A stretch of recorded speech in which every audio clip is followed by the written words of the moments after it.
Paramashivoham. Om Nithyananda Paramashivoham. Om Nithyananda Paramashivoham. Om Nithyananda, welcome back. So we'll be moving on to the next segment of this program. Kailasa's de facto spiritual embassies as the COVID care protection centers.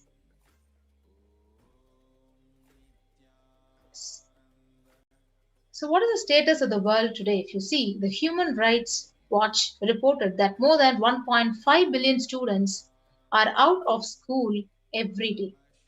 So more than 91% of the world's students are out of school due to the school closures in at least 188 countries. And if you see, 36.5% of the US college students pointed to stress as the biggest reason why their academic performance suffered negatively for the past 12 months. So in addition, 29.5% listed anxiety as a factor.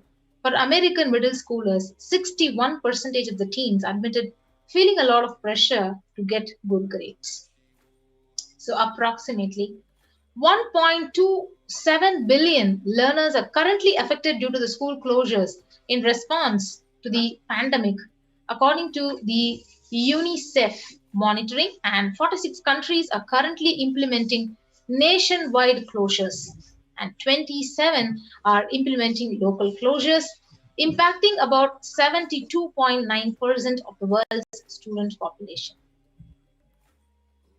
So in a survey by the mental health charity Young Minds, which included 2011 participants up to the age of 25 years with mental illness history in the UK, 83% said the pandemic had made their conditions worse. So 26% said they were unable to access mental health support. Peer support groups and face-to-face services have been cancelled, and support by phone or online can be challenging for some young people. So the COVID-19 pandemic has disrupted or halted the critical mental health services in 93% of the countries worldwide, while the demand for mental health is increasing, according to a new WHO survey. So recently, a study also found that 18% of the individuals, including people with and without a past psychiatric diagnosis, who received a COVID-19 diagnosis were later diagnosed with a mental health disorder such as anxiety or mood disorders. So survey also found that the substance use and suicidal ideation are particularly pronounced for young adults, with 25% reporting they started or increased the substance use during the pandemic, and 26% reporting the serious thoughts of suicide. So every year, over 1.2 million students drop out of high school in the United States, and that is a student every 26 seconds, or 7,000 a day. So about 25% of high school freshmen fail to graduate from high school on time. So this is the plight of the world today. But if you see the contributions from Kailasa's Department of Education, we would now go over what is the contribution of Kailasa's education system. The whole Gurukul, the real Hindu Gurukul, Hindu university atmosphere I had in Tiruvannamalai in 1970s is what I'm trying to reproduce all over the world through the Nithyananda Gurukul and online e-Gurukul. This is what is exactly revealed by His Divine Holiness. So he has said, Gurukul is a place where celebration begins with right words in blossoming minds, creating a gateway of possibilities, creating an enlightened civilization with yogic body and Vedic mind. So Nithyananda Gurukul is the best ever school established by the Supreme Pontiff of Hinduism, and here students live their highest potential and manifest various spiritual powers. So the Gurukul functions as the Supreme Pontiff's vision that education is for life, but life itself is not for education. The Gurukul brings to the world the right kind of education that empowers you. And if we look at the contemporary education versus Gurukul education, the current system of education is established by Macaulay and Max Muller in India and is the non-involving narrative style of teaching. The original Indian education system was not about continuously giving words, ideas, concepts, theories, or theologies. It was about awakening you to the right context, enlightenment. The Indian education system, the Gurukul, is more of a transmission of knowledge rather than mere transfer of knowledge.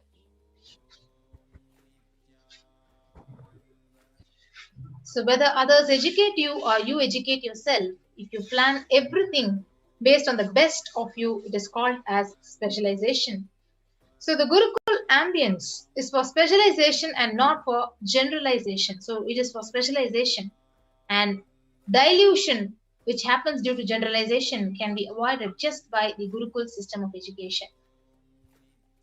Education means putting set of ideas into your head and forcing them into you, but ensuring that you memorize and forcibly make you vomit it. In Gurukul, there is no education, there is only initiation. Initiation means empowering you with powers and letting you play with it, letting you manifest, specialize, letting you manifest your specialization, letting you grow and glow. So in Vedic tradition, the examinations are not done by question and answer method. So that is the Macaulay's method, clerk making. So in Vedic tradition, all the examinations are conducted by the thought current you carry. The person will be made to speak in the presence of Pandits who have mastered that thought current. They will see whether he can spontaneously express that thought current. If the student is able to express the thought current cohesively, then he has mastered it. So what is real education? If we are teaching the science of completion to our kids, we should be able to guarantee you can't even get one lie out of Gurukul kids. That is what is education. Education is making you master a thought current, which becomes their lifestyle, which becomes the cognition style, which becomes their very being. For hours, you cannot speak on a subject unless it has become your thought current. The way you cognize, change of thought current, transformation of thought current is the success of the education. Each Upanishad adds a thought current to you. Transformation of thought currents is success. And these are the direct words of the Supreme Pontiff himself. So our Gurukuls are education centric. So students can invent something which his Guru does not know. So he has a freedom. So only the basic formulas are taught. So basic tools to awaken knowledge is taught. So then the student is left free to explore on his own. Gurukuls are not with the set of rules or frame. They are only supported people to explore the highest possible creativity. Gurukuls are not like dams for your inspiration and energy. It is embankment for the wild river. Embankment for the wild river. Embankment is different. Dam is different. With the dam, you are dammed. It is embankment, not dam. That is why many of the Advaita Guru's disciples were Vishishta Advaitas or Advaitis, or many other Vishishta Advaiti Guru's disciples were Advaitis. Means what? Only the basic analysis scales were given to you, but you are left to really analyze. You are given spoon, not spoon-fed. You are not spoon-fed. You are only given the spoon. So the freedom itself, if you see, Ramanuja was even able to think in the language of Vishishta Advaita. That shows the freedom which was available in the Gurukul. So, and the same way, there are many Advaitis studied at the feet of Advaitis or Vishishta Advaitis. But Sanatana Hindu Dharma gives only the tools to explore, but it is not putting you any frames, any restrictions or dams. If you read the Shanti Mantra, it is education-centric, not teacher-centric. Unfortunately, in the modern day, because teachers have not taken the responsibility to be education-centric, it has become more teacher-centric. This whole verse, if you read, may we both together be protected. See, The teacher is also praying along with the student. And this is what the translation of the Shanti Mantra is. And actually, it is because we are in education centric, we're able to explore and reach the new heights of seeking. New heights of seeking. That is where the Ishtadevata concept has come. And Guru encourages the disciple to travel, discover, reinvent, and invent their own path, their own methodologies. He continues to encourage the disciple to explore on their own. So, with the principles of completion, the four tattvas of integrity, authenticity, responsibility, and enriching, as well as the truths of ahimsa or non-violence and abhayam sarva bhutepyo, the Balasons of Nithyananda Gurukul have played with the powerful cognitions and thought currents and have physically demonstrated the power of these truths by providing security to the rose plants in the garden of the Gurukul, resulting in the rose plants dropping their thorns. So we will now be watching a small video clip of how the Supreme Pontiff of Hinduism has described about the Indian Gurukul, which is the future of education.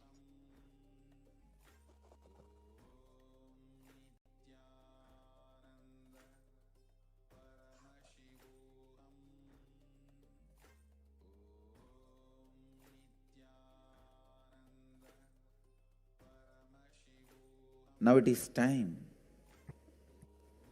as per the astrology,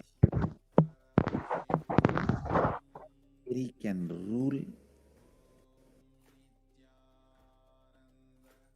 any human society which is imposed on that society more than 60 years.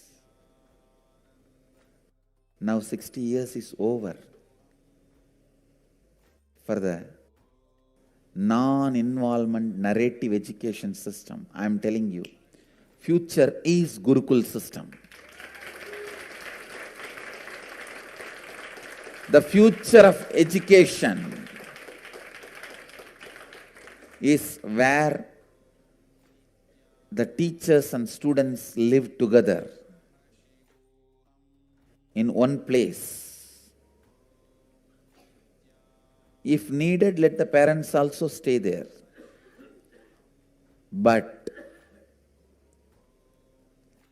because basically kids do what you do, they won't do what you say. Understand? They do what you do. They won't do what you say. Whatever you do, simply they will do. They will never do what you say. Most of the time, they don't care for what you say. The future of the Indian education system, I can say, the future of any intelligent education system will be Gurukul system. I am not talking out of pride or arrogance. I am talking seeing the future. I am telling you, I will be leading this revival in the education system through our Gurukul system.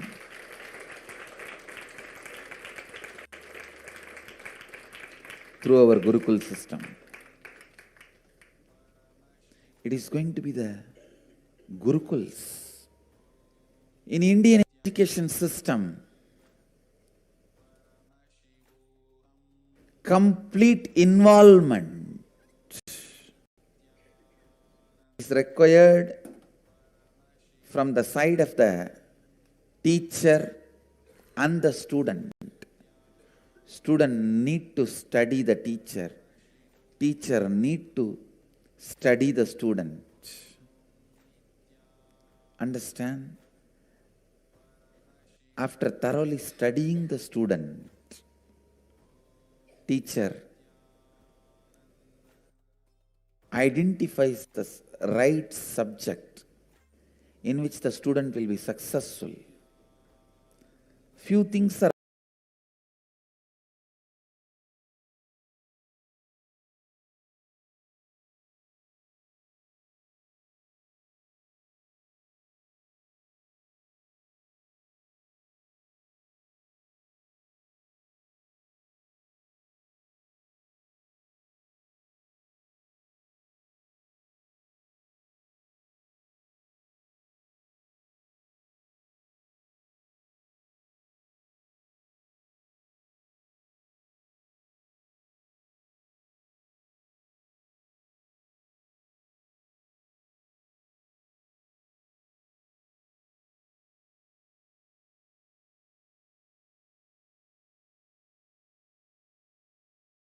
sculpting, enlightenment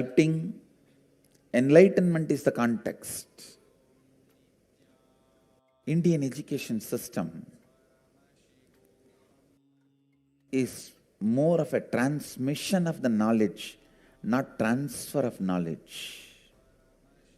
It is not just information based.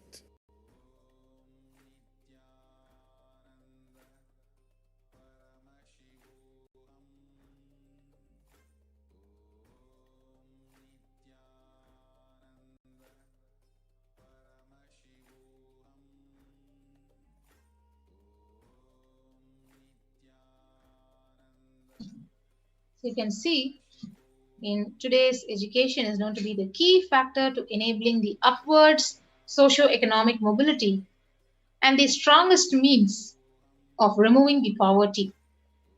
The right education is crucial to the well-being, stability and growth of not only every child but humanity as a whole. So Gurukul system is known to be the knowledge transmission system of Hinduism, one of the pillars which kept Sanatana Hindu Dharma alive, standing as the world's most ancient living civilization. So through Kailasa's Department of Education, the Supreme Pontiff of Hinduism, Jagat Guru Mahasannidhanam, His Divine Holiness Bhagavan Nithyananda Paramashivam, the Gurukul system is being revived in its entirety. The Gurukul is the living home of the Guru. The Gurukul system is rooted on the Guru Shishya Sampradaya, or the Guru disciple relationship. So after decades of study on the physical, chemical and biological uniqueness of the meditative states and enlightened beings, it has been found that in the normal waking state alone, their brain waves show that they are in a complete meditative state despite being fully active and engaged. So in the world of athletics, this state is known as being in the zone, a glimpse into the peak of focus, cognitive function, attention, and coordination, to name a few. So rather than a glimpse, enlightened beings casually walk, they talk, and engage with life settled in this peak. Recent studies have also found that we imbibe the body language, behaviors, and patterns of those in our environment, but not just on the behavioral level, but to the depths of the neurological level. It is also known as the mirror neuron effect. In this way, there is no better teacher than the enlightened Guru, who, as per modern science, exists as a superconscious, biological, reproducible anomaly. However, through centuries of Mughal invasions, colonialism, and continued persecution against Hinduism and Hindu tradition, the science of knowledge transmission has been diminishing at an unprecedented state and rate. So after careful study in the colonialism era, it was found that the Gurukul system was standing as the backbone and stability of the Hindu civilization. The Macaulay education system was imposed on India after this revelation. Over 1,000 universities were across Bharat, and over 200,000 Gurus were destroyed in Bengal and Bihar alone. So with the systematic destruction of Hindu universities and Gurukuls, it goes also more than 80% of Hindus' indigenous knowledge system. And many of us have heard that the Macaulay and his education system, and here's a quote directly from him: "Our English schools are flourishing wonderfully. The effect of this education on Hindus is prodigious. No Hindu who has received an English education ever continues to be sincerely attached to his religion." So you can clearly see the intent of this education system imposed by the British was to detract them from their Hindu beliefs, their Hindu religion, their Hindu education. And he goes on to say, "The Hindu religion is so extravagantly absurd that it is impossible to teach a boy astronomy, geography, natural history without completely destroying that which holds that religion on his mind. It is firm belief that if our plans of education are followed up, there will be not a single idolater among the respectable classes in Bengal in the 30 years hence, and this will be effected without any efforts to proselytize without the smallest interference with religious liberty, merely interference with religious liberty, merely by the natural operation of knowledge and reflection. So clearly, the intention was to convert people and to destroy the native religion, the Hindu religion, and to destroy the Hindu thought currents by forcing this British education system upon the Hindus. Yes, so if you see the Kailasa's Nithyananda Gurukul, the grand revival of Hinduism's Gurukul and Nithyananda universities by the Supreme Pontiff of Hinduism. And here is the official photo from the inauguration of the Nithyananda Gurukul in October of 2006 in the Bidadi, India. And the students of the Nithyananda Gurukul who are literally practicing yoga, meditation under the sacred banyan tree, the Kalpa Vriksha. And here are more photos of the Gurukul, where 50% of the Gurukul Balasans study 1 to 3 years ahead of their age, scoring in the top 10 to 20% of Mensa at just the age of 14. So Gurukul Balasans, they are learning the standard academics along with the indigenous Hindu scriptures. And along with their education, they practice many arts such as Shivastamba yoga and other yoga trained directly under the Shivastamba acharyas and teachers. And the Gurukul Balasans demonstrating the ability to perform the Kundalini Rajju even through the blindfolded. And the special aspect about Gurukul is that the Supreme Pontiff of Hinduism, Jagat Guru Mahasannidhanam, His Divine Holiness Bhagavan Nithyananda Paramashivam, personally teaches the once lost science of Dhanurvidya. And you can see some photos of the Supreme Pontiff of Hinduism teaching the students of Gurukul the science of archery. 30% of the Gurukul Balasans demonstrating capacity to spontaneously play instruments without having a formal training. And the Gurukul Balasans live the Agamic Shastra-based lifestyle, as you can see here, where they are all sitting and performing puja together. And the Balasans of the Nithyananda Gurukul demonstrates the ability to read blindfolded. And they participate in the Bhakti-Sadas, the discussing the truths that Swamiji has shared. And Balasans of the Nithyananda Gurukul addressing the Kailasian delegates. And the Balasans of Nithyananda Gurukul, this is a photo after having hosted a successful worldwide webinar where they themselves conducted, planned, and executed the whole thing. And here you can see all of the students in front of Swamiji's Murti. And the impact of Gurukul, if you see, the students, they actually have a whole brain learning with a stress-free living and zero teen violence or aggression that is seen in the outer world, and the quantum memory activation, which is recalling the verbatim after a single hearing, which is called Ekasantagrahi in the Vedic age. So grade-wise number of hours of studies daily, including school, private tuition, and coaching. You see, this is the comparison between what the students do in the regular school and in the Gurukul. And the Kailasa's Nithyananda Hindu University is the world's largest Hindu university established around the globe, with 450 plus campuses in 150 plus countries, and is available to the public since 2003 onwards. So this is another wonderful offering from the Supreme Pontiff of Hinduism to humanity of how to be educated in the Hindu education system. And Kailasa's Nithyananda Hindu University is reviving and presenting the world's most ancient lost knowledge in a user-friendly way, and ancient truths taught in a way directly applicable for the modern man's personal, practical, and professional life. And the NHU, the Kailasa Nithyananda Hindu University, has over 20 million enrollments and counting, with 7,000 plus courses available and delegates and teachers from 50 plus countries directly contributing to the university. Let us now watch what the Supreme Council of Hinduism is revealing about the value of Nithyananda Rajavidya Rajagurukul. Long rituals are not useless or unnecessary as a modern brainwashed Hindu thinks. Long rituals are the most powerful method, science, kriya,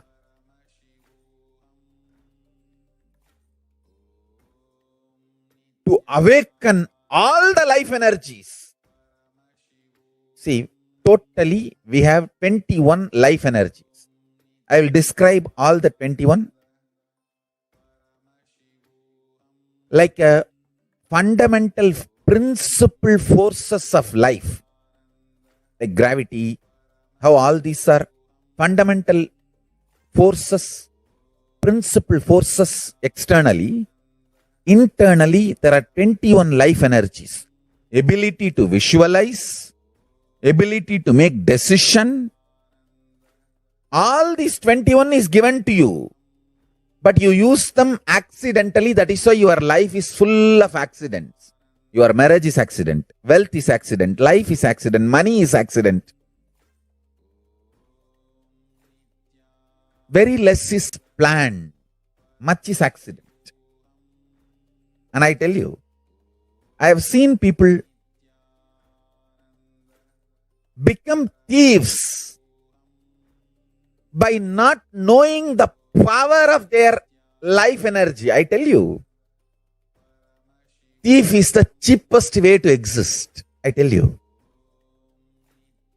Because you do not know you own trillions. That is why you steal millions. If you know you own trillions, why will you steal? Listen, asteya, non-stealing, comes to a person who mastered his life energy. Each of my Gurukul kid is a $1 trillion economy. I tell you. Each of my Gurukul kid, the powers they can manifest. Understand, Gurukul is not a joke. It is a powerful science. Especially, see, normally, one child plus one child is a two child. But in the Gurukul ecosystem, one child plus one child is 11. 1, 1. Not 1 plus 1. 1, 1, 1, 1, 1. If there are 3 child, it is not 1 plus 1 plus 1, 3. No. It is 1, 1, 1. 111. The energy multiplication. Because the ecosystem, understand, that is why Gurukul has to be with the ecosystem. I have always seen, whenever I download a power on one child, when the group sits, I can share that power on the whole group.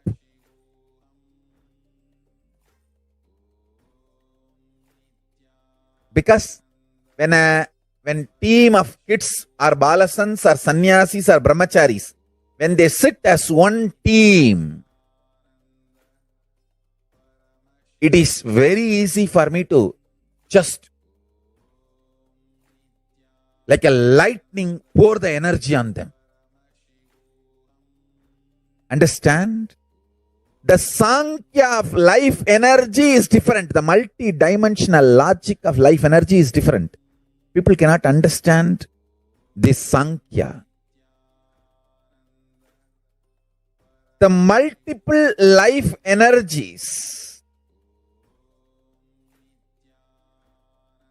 awakening them to its peak and manifesting them is all about life.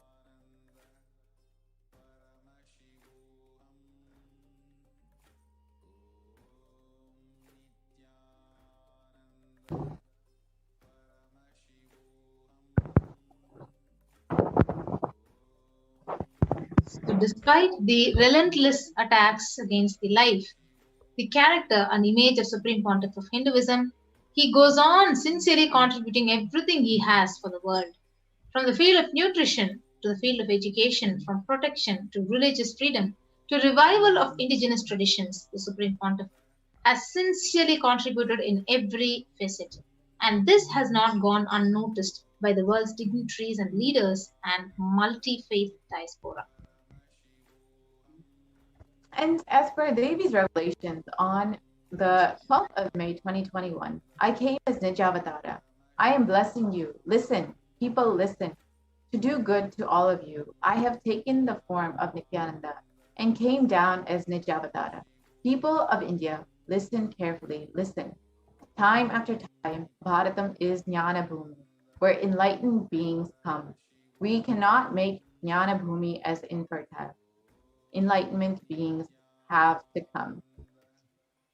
So they have to live, it has to flower, and few hypocrites, because they are stuck in delusion, we cannot sacrifice the world. Cosmos cannot be destroyed. The ship I did to save the cosmos from being destroyed, that is the Adi Kailasa. The ship I did to protect beings from Pralaya is the Adi Kailasa. Because of conspiracy of drogis and enemies rule, the captain has to leave the ship. Before 12 years, knowing the great deluge that is going to happen, all Aushadas by this Guru Purnima, that Jnana Rasavadam, Navapashna is going to flower. Allow people to come and take dip in the Navapashna flower. People who ever come and dip in the Vijayas River, they will not have death. They will not have corona. Crores and crores of people will come in line every day. They will come and take a dip in the Anandalingam. So, Parashakti also reveals, listen well to my words. For India, I made ship as protection. The Nithyananda Navapashana Lingam in Vaidyasarovar.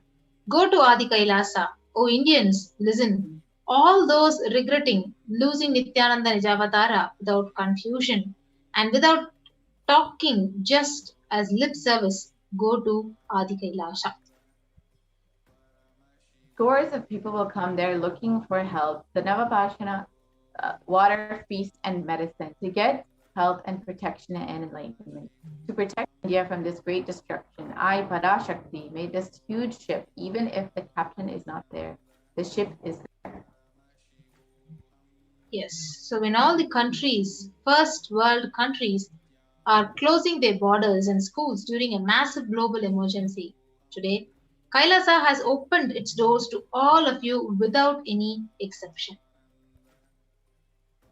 And here are the different free COVID care centers across India, including Adi Kailash, Salem, Tirunamala, Rajapalayam, Puduvai, Patnam, Tirgapadi, and many more that the Supreme Pontiff of Hinduism has opened up for everyone in India to take refuge and have the multi-layer quarantine.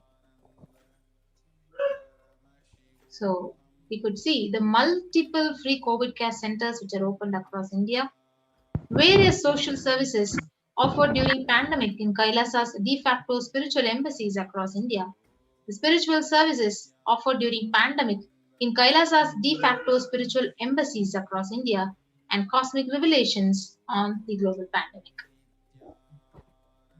And in each COVID care center, we are providing medical care, including allopathy, Ayurveda, and Siddha, and there's infrastructure to accommodate thousands. And the accommodation has multi-layer quarantine, and there are ambulances and ICUs on wheels provided for any emergency situation, as well as personal protective medical equipment to protect yourself, and food security management through the food bank and organic farming.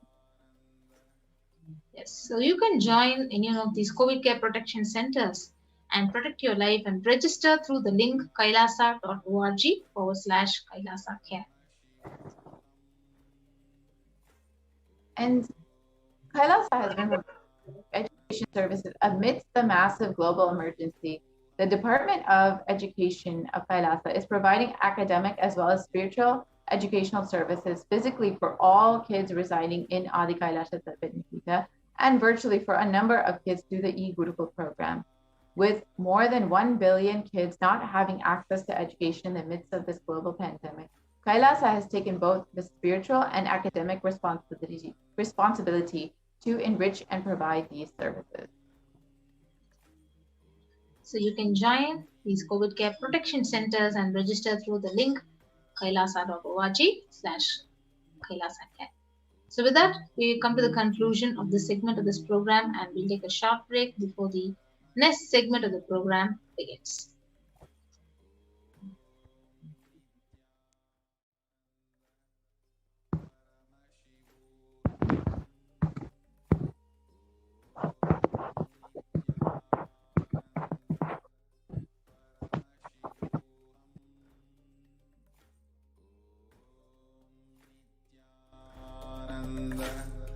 Paramashivoham. World should become Kailasians. I want the whole world to know Hindus have something great to contribute to the world.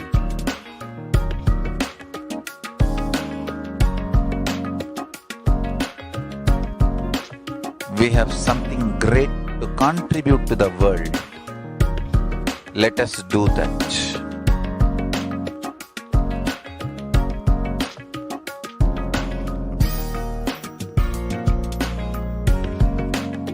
Kailasa is proper customized spiritual service helping you to identify your root patterns of suffering.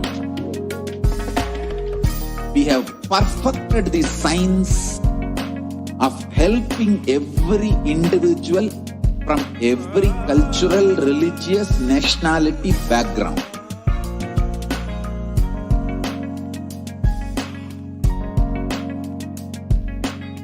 You will have lowest reactionary assumptions, highest awakened response, alive response for life continuously.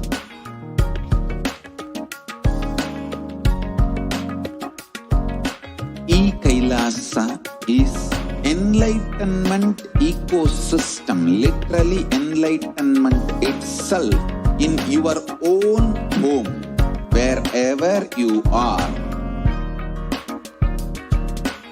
Proper customized spiritual service helping you to complete with your life negativity. Withdrawal from life, self-hatred, self-denial, self-doubt, so much of tiredness, laziness. We can support you aligning your diet, your attitude, your aptitude, your understanding about life. We can help you with everything.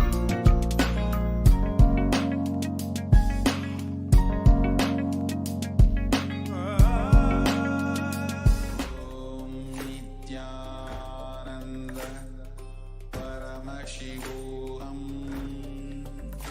Om Nithyananda Paramashivoham.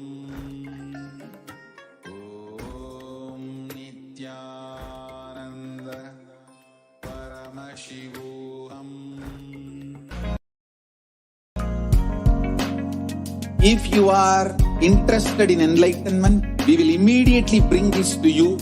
If you are not interested, we will explain the whole science, inspire you, and make you interested in enlightenment science. We need to cater this enlightenment science to the whole world wherever they are, because enlightenment is the birthright of all human beings. Kailasa is responsible to provide that to all human beings.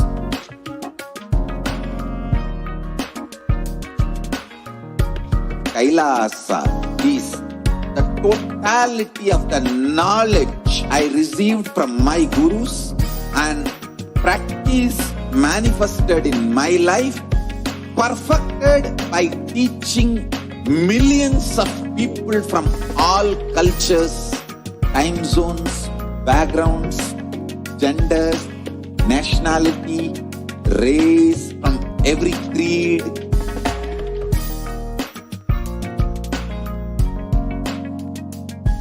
So this absolutely perfected knowledge available to you, served to you in your home without even you moving out of your couch, free of cost.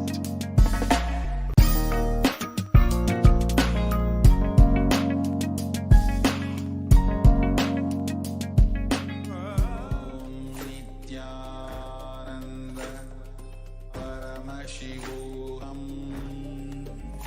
Om Nithyananda Paramashivoham. Om Nithyananda Paramashivoham. Om Nithyananda. What I mean by the word Kailasa, listen intensely. Enlightenment ecosystem, literally enlightenment itself, in your own home, wherever you are. If you cannot come to Kailasa, it's okay. Kailasa can come to you. Kailasa coming to you is Kailasa.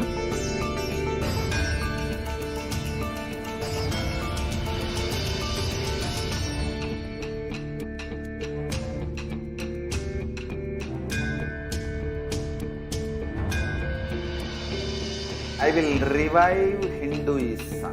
I am a Hindu revivalist, not by any revolution, but by evolution.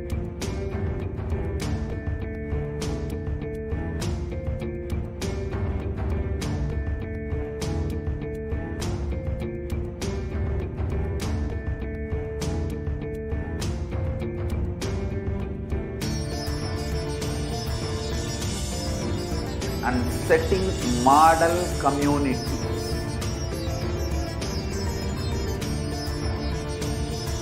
Kailasa, enlightenment ecosystems, Sarvanya Pitas all over the world.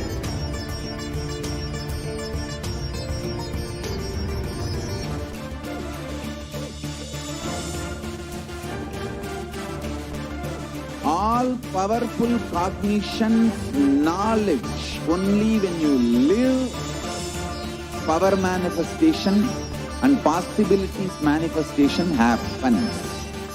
It's a fundamental truth.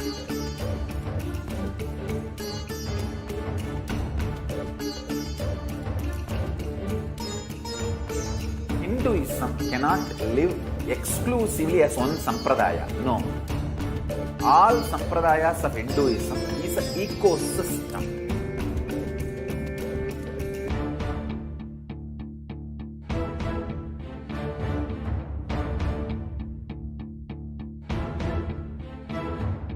So don't keep quiet thinking that if one sampradaya is attacked, only that sampradaya is going to be affected. All of us are ecosystems.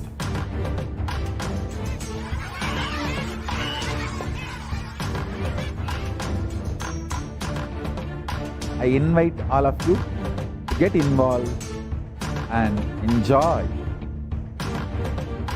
Hinduism by the principle of Dharmo Rakshati Rakshitaha. When you protect Dharma, Dharma protects you. We will make the whole planet flourish spiritually, the spiritual prosperity. Happen to whole planet Earth. We all have to coexist together.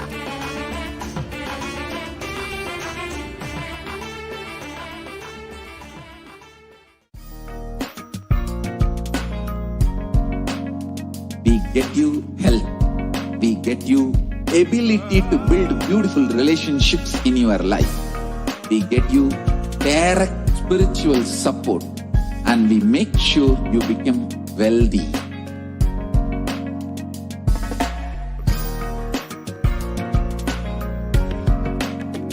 We won't stop giving you just good life. We will literally not stop till you live enlightened life. Manifesting the state of Paramashiva, space of Paramashiva, powers of Paramashiva, being of Paramashiva.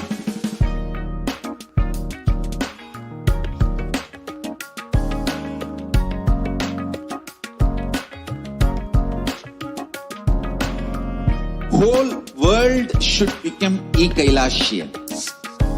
I want the whole world. Om Nithyananda Paramashivoham. Great to contribute to the world.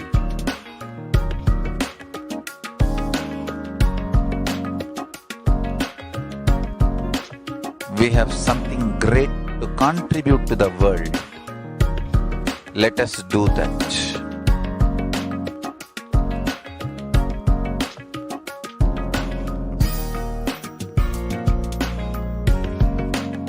Kailasa is proper customized spiritual service helping you to identify your root patterns of suffering.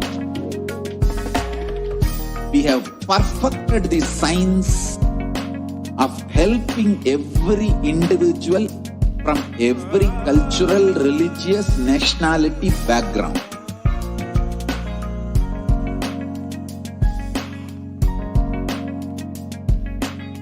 You will have lowest reactionary assumptions, highest awakened response, alive response for life continuously.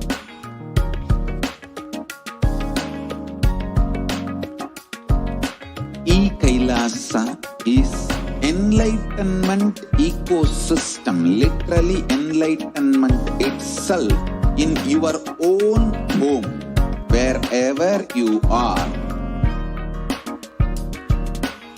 Proper customized spiritual service helping you to complete with your life negativity, withdrawal from life, self-hatred, self-denial, self-doubt, so much of tiredness, laziness.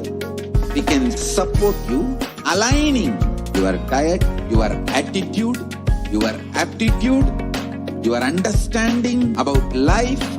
We can help you with everything.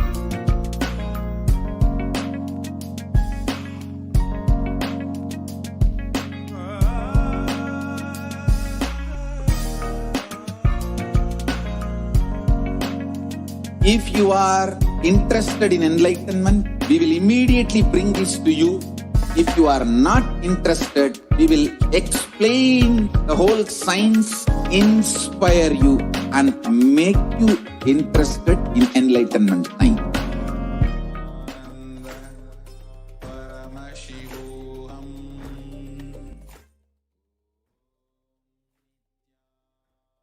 Nithyanandam, welcome to all of the viewers who are joining us for this program, the Devi Parashakti Akashic Reading Program, and all of you who are joining across the world in different time zones and joining us for this beautiful time as we gather for Nithyananda Satsang and the Devi Parashakti Akashic Reading.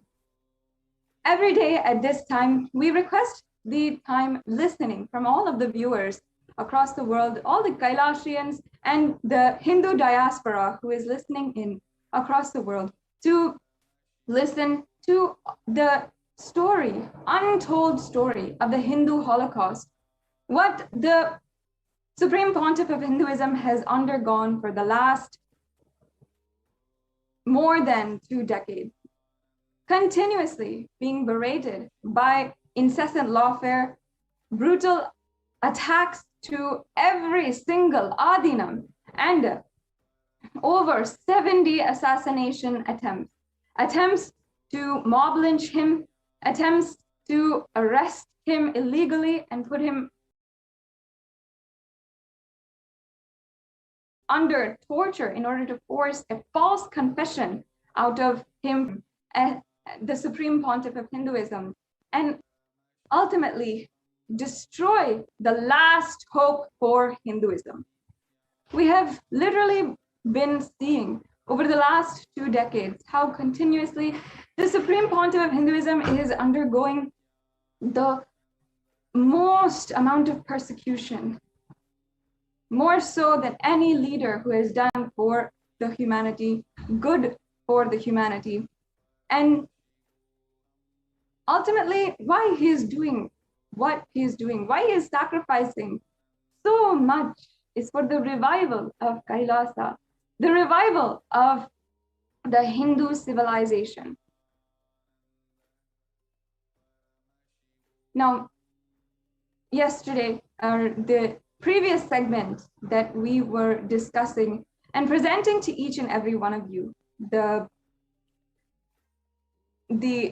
assassination attempts against the Supreme Pontiff of Hinduism, we saw how from 2010, the Supreme Pontiff of Hinduism has been under attack constantly, and his very life being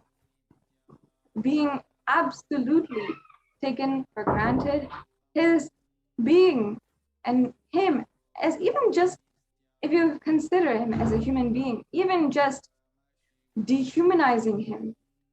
We've seen how the anti-Hindu element had done this in a very strategic way. And basically in 4 steps, they planned and they strategized to ensure that they execute their targeted killings.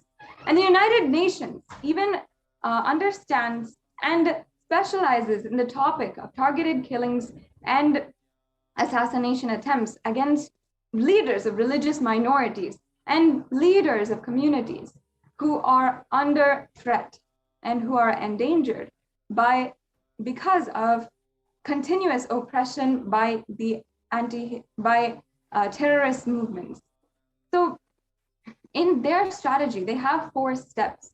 One is mob violence, where the mobs or the staged henchmen of the anti-Hindu militant terrorists, whom they literally pay to go and execute their violence, and who are enslaved to the anti-Hindu militant forces in some way or form. And along with the complicity of authorities in hand who are responsible for keeping peace and ensuring justice is seen and executed, the anti-Hindu militant forces stage a mob and execute mob violence in order to ensure that violence is used against a certain person, but nobody is held accountable. In the whole rush of the mob and the violence against a certain person, they won't be able to pinpoint one person who is against or one person who is held accountable, who can be held accountable. And they do this in a strategic manner. First, by executing media demonization, where on the media, they use campaigns to smear the character of a leader of a marginalized community. And then they use this smear campaign that they try to project to the whole world in order to justify the subsequent mob violence that they stage, and then they ensure that that leader has to undergo and protect themselves and literally pray for their lives to survive through. And then after that, they ensure that there's no legal recourse for what they are doing and for what they have done against that religious minority leader. finally, again, they do the media demonization after the whole incident is over, projecting as if the entire mob had hated this person, and out of their hate, they had killed or beaten or brutally assaulted this religious or this minority leader. This strategic steps, this 4-step plan is used by anti-Hindu militant forces in numerous instances. And I can give you many examples, but I'd like to give the example today of the Palghar murders that happened last year around this time. We are observing 1 year since, more than 1 year since the deaths of 2 revered Hindu sadhus at Palghar, where they were brutally handed over to the mob and killed without any sense of dignity and reverence for their deaths and for the loss of 2, especially 2 sannyasis and 2 sadhus who had been serving the whole world and who decided that they would serve the world.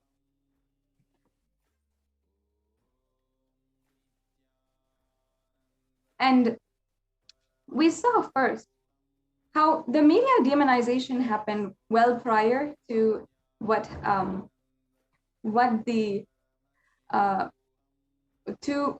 prior to the mob violence executed against the sadhus, because continuously in the media, always the demonization of sadhus, sannyasis is continuously happening.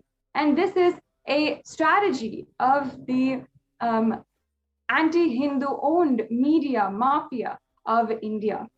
We've seen continuously how they are always having a underlying current of anti-Hindu abuse, anti-sadhu and anti-agore and anti-sannyasi abuse, where they're literally abusing, characterizing and dehumanizing the sannyasis of Hinduism, and not just against the Supreme Pontiff of Hinduism, where we saw the Supreme Pontiff of Hinduism having more than literally being attacked with more than 14,000 hours of defamation and hate speech content. And not only that, we saw how literally after that, so many Hindu sannyasis had undergone the same kind of demonization by the media mafia in India. So already in the scene, there is a common projected disrespect towards the sannyasis of Hinduism. And on this incident in last year in Palghar, we actually saw the video footage of how these 2 sadhus were literally handed over to the police, to the mob. They were handed over by state authorities to the mob. And the authorities, very well knowing that there is a possibility for these 2 Hindus, sadhus, to lose their lives on this night, they literally were handed over to the mob.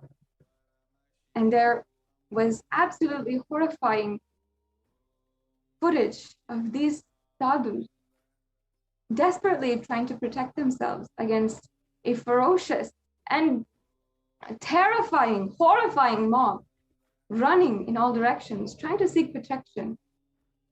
But at the end, what we saw was 2 covered bodies of the Hindu sadhus who had been beaten to death. After that, there was no legal recourse of what had happened, to hold the people who had done the violence accountable, because it was projected in the media as if an entire mob had hatefully killed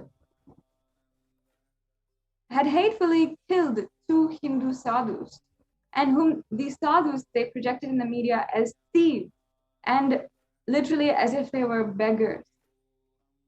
Now, in this whole way, they they are showing, ultimately showing how Hindu sannyasis are, they're projecting as if they are thieves, and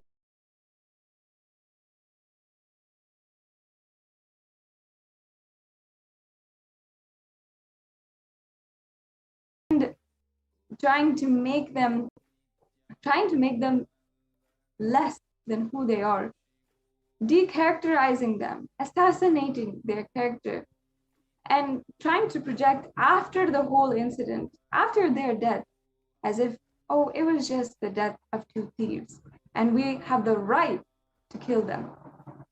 The anti-Hindu media and the anti-Hindu militant forces were actually successful at quieting the entire Hindu population when we had not even taken the action against Hindu sannyasi, against the anti-Hindu militants who had literally killed two Hindu sannyasis. Now, just this 4-step strategic plan is exactly how the anti-Hindus have tried and tried again and again to attempt to assassinate the Supreme Pontiff of Hinduism. 1, media demonization. 2, mob violence. 3,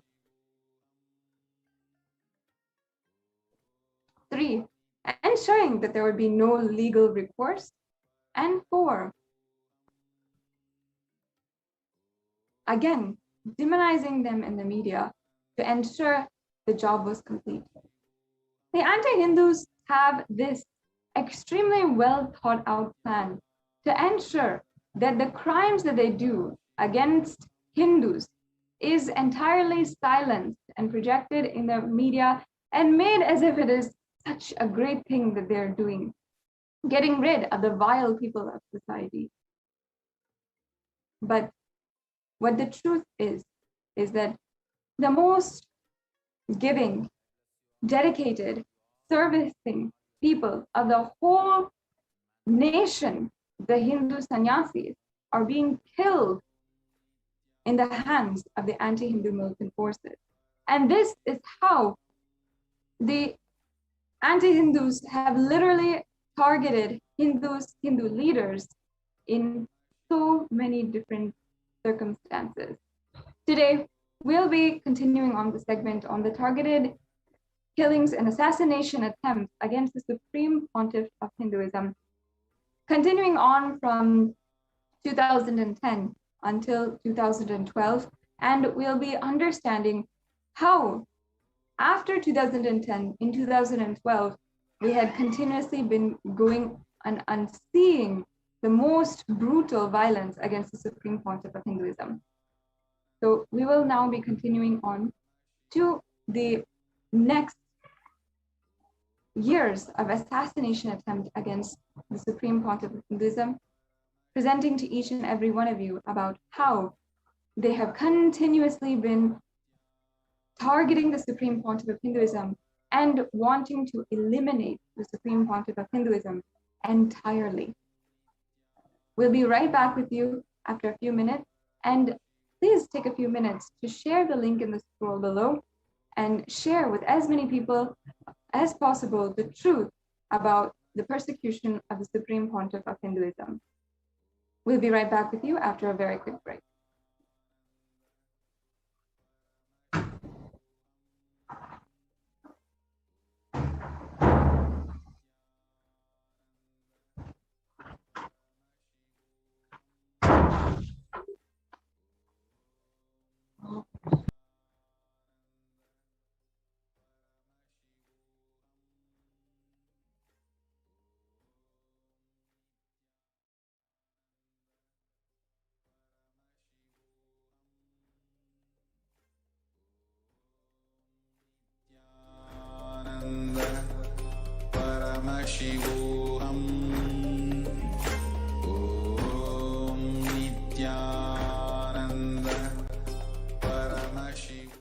scatter this enlightenment signs to the whole world wherever they are.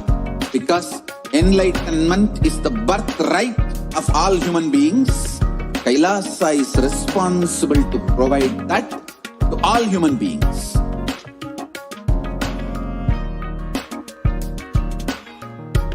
Kailasa is the totality of the knowledge I received from my gurus and practice manifested in my life, perfected by teaching millions of people from all cultures, time zones, backgrounds, genders, nationality, race, from every creed.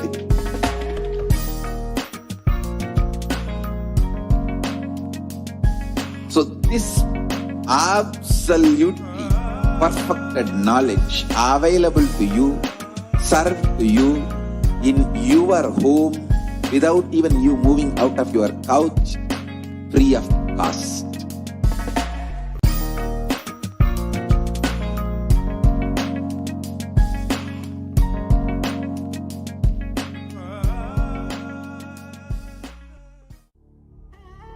What I mean by the word Kailasa, listen intensely.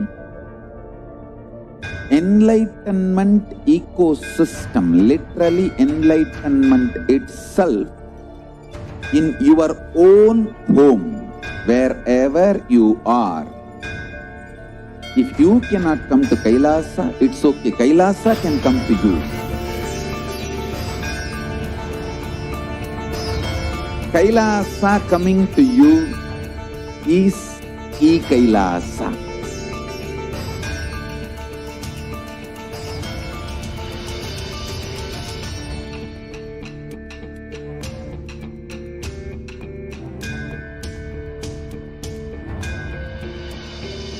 I will revive Hinduism.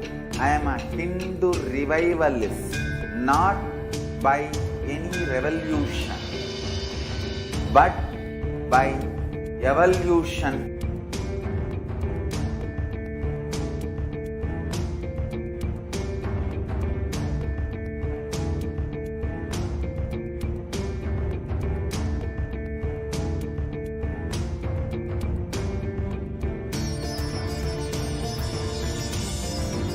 And setting model community.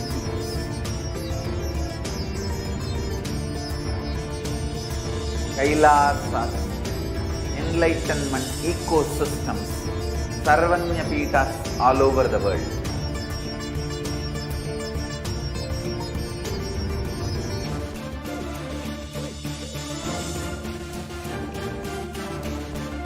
All powerful cognition, knowledge, only when you live, power manifestation and possibilities manifestation happens. It's a fundamental truth.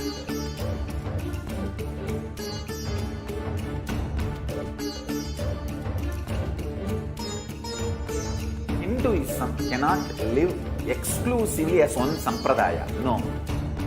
All sampradayas of Hinduism is an ecosystem.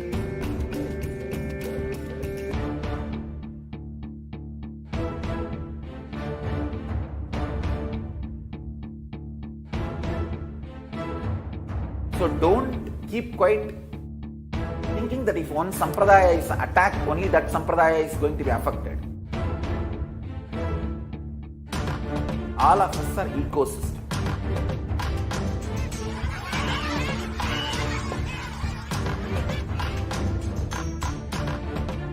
I invite all of you to get involved and enjoy Hinduism by the principle of Dharmo Rakshati Rakshitaha. When you protect Dharma, Dharma protects you.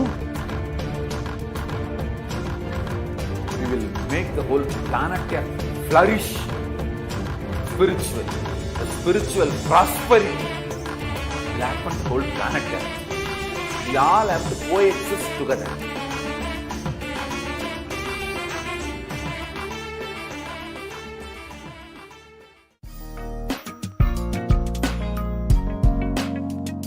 get you health.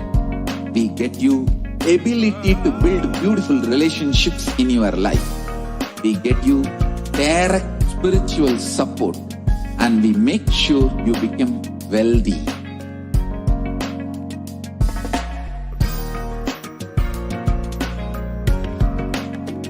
We won't stop giving you just good life. We will literally not stop till you live enlightened life. Manifesting the state of Paramashiva, space of Paramashiva, powers of Paramashiva, being of Paramashiva.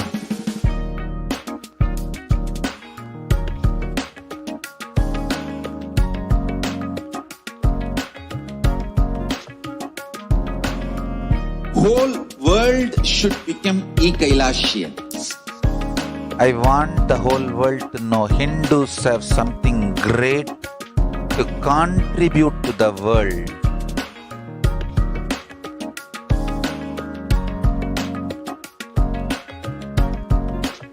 We have something great to contribute to the world. Let us do that.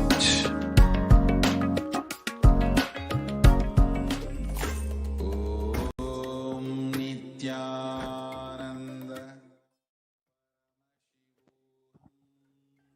Nithyanandam. Now, I'd like to welcome back to all the viewers after that very quick break. I'd like to begin with the attacks against the Supreme Pontiff of Hinduism in 2012. And as each and every one of you know, the Supreme Pontiff of Hinduism has literally revived Kailasa for each and every one of us. And this 1 hour segment every single day is the opportunity that I'd like to take personally to share with you what the Supreme Pontiff of Hinduism has undergone to make that revival happen. And ultimately, what he is declaring as anything that he would do to make sure that each and every one of us have this beautiful lifestyle, Kailasa on planet Earth once again. In 2012, the Supreme Pontiff of Hinduism we had seen 2 years since the attacks against the Supreme Pontiff of Hinduism in 2010. We had seen so much of growth, and it was even as if we could put behind what happened in the attacks against us. In fact, in 2012, on April 29, the Supreme Pontiff of Hinduism was coronated as the Guru Mahasannidhanam, the 293rd Guru Mahasannidhanam of the Shamala Pita Sarvagna Pitam, the Kailashonata Shamala Pita Sarvagna Pitam, which is the Madurai Adinam, the oldest apex body of Hinduism. And having seen this, having celebrated the fact that the incarnation of Meenakshi, Devi Meenakshi, the one who had ruled over Madurai so many years back, was once again ruling, we saw how suddenly, despite so much of attack, success was happening in the world. And still, the revival of Kailasa was sure to happen and successfully happening. And of course, this is nothing but a Leela of the Supreme Pontiff of Hinduism, where literally, despite so much of attack, just within 1 year, completely back and contributing to the world as if nothing had happened entirely. But immediately upon this happening, anti-Hindu militant forces quickly caught on to the amount of attack, to the amount of success that the Supreme Pontiff of Hinduism was once again achieving in his mission to revive Kailasa.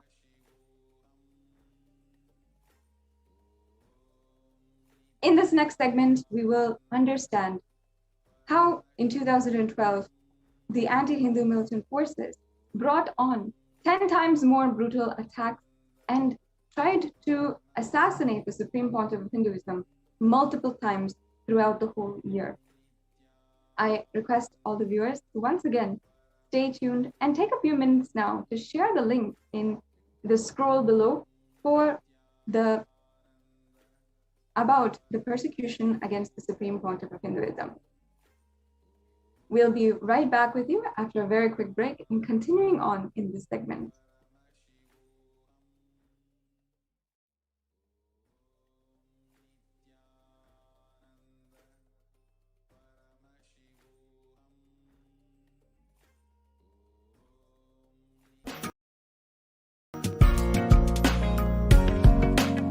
Kailasa is proper customized spiritual service helping you to identify your root patterns of suffering.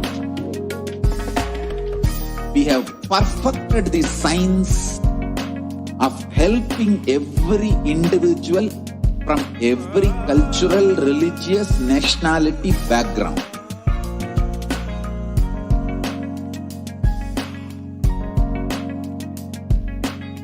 You will have lowest reactionary assumptions, highest awakened response, alive response for life continuously.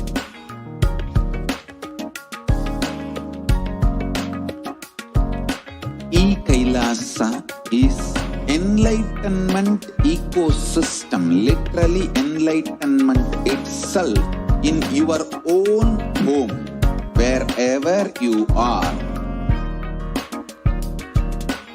Proper customized spiritual service helping you to complete with your life negativity, withdrawal from life, self-hatred, self-denial, self-doubt, so much of tiredness, laziness. We can support you aligning your diet, your attitude, your aptitude, your understanding about life. We can help you with everything.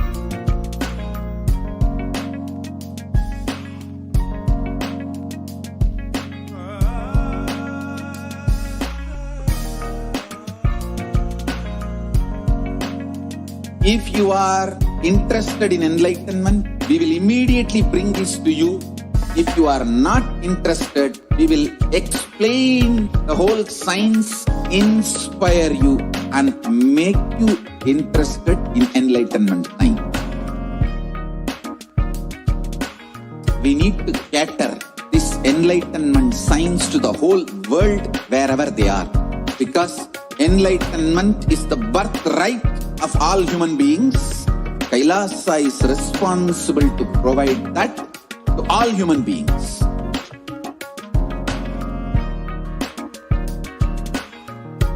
Kailasa is the totality of the knowledge I received from my gurus and practice manifested in my life, perfected by teaching millions of people from all cultures, time zones, backgrounds, genders, nationality, race, from every creed.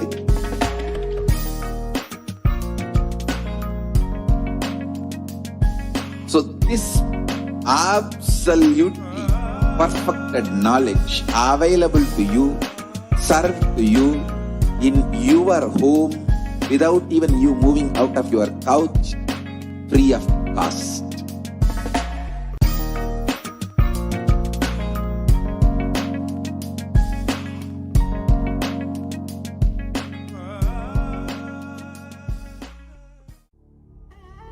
What I mean by the word Kailasa, listen intensely.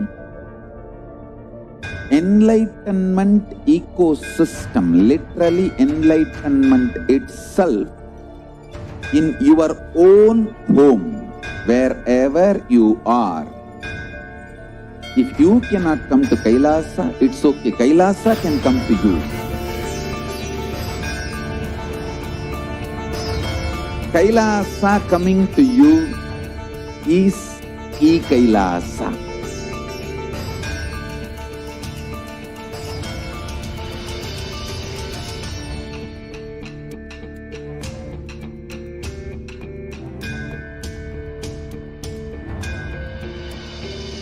I will revive Hinduism.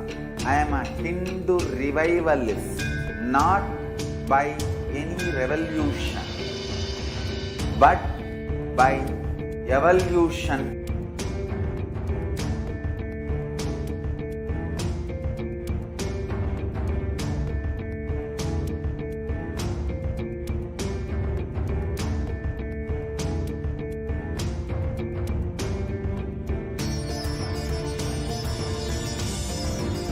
And setting model community.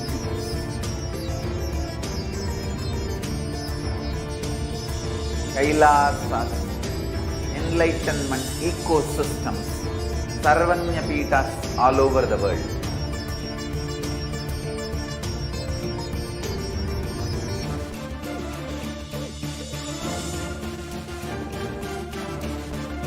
All powerful cognition, knowledge, only when you live, power manifestation and possibilities manifestation happens. This is a fundamental truth.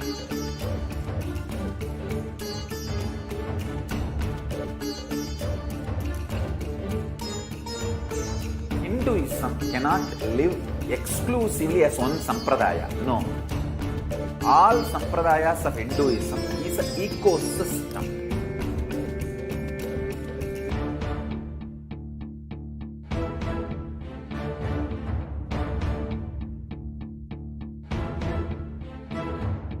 So don't keep quiet thinking that if one sampradaya is attacked, only that sampradaya is going to be affected. All of us are ecosystems.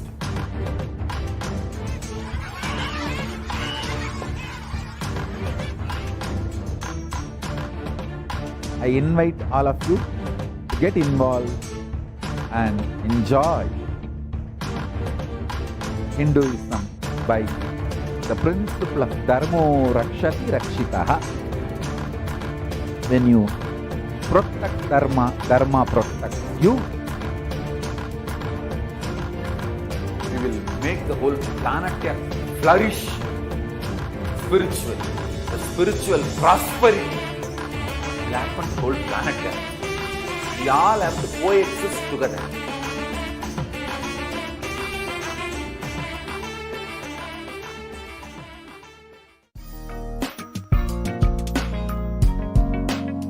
We get you health.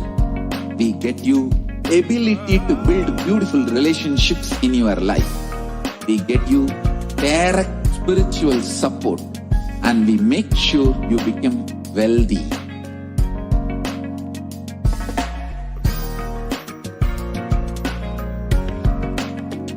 We won't stop giving you just good life.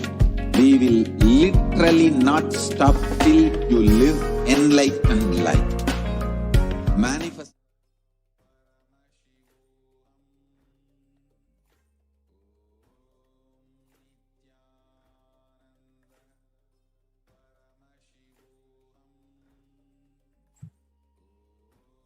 Nithyananda, and welcome back, dear viewers. The next assassination attempt and the targeted killing we are going to be seeing on the Supreme Pontiff of Hinduism. So, what happened in the year 2014? The brutal assassination attempt on the Supreme Pontiff of Hinduism under the garb of a very, very, very discriminating potency test. Now, just to give a little background of what actually led to the potency test of the Supreme Pontiff of Hinduism, in the year 2010, the Supreme Pontiff of Hinduism was, falsely accused of, some random allegations. And those random allegations, the police twisted it as rape, and they were trying to call for victims from all over. They gave advertisements in the media, in the television channels, but nobody obviously came forward because none of those allegations are true. Now, when the case was about to be quashed, the anti-Hindu elements, in their desperate attempt to continue their persecution on the Supreme Pontiff of Hinduism, found a false rape victim who could come and give these baseless false allegations on rape allegations on the Supreme Pontiff of Hinduism.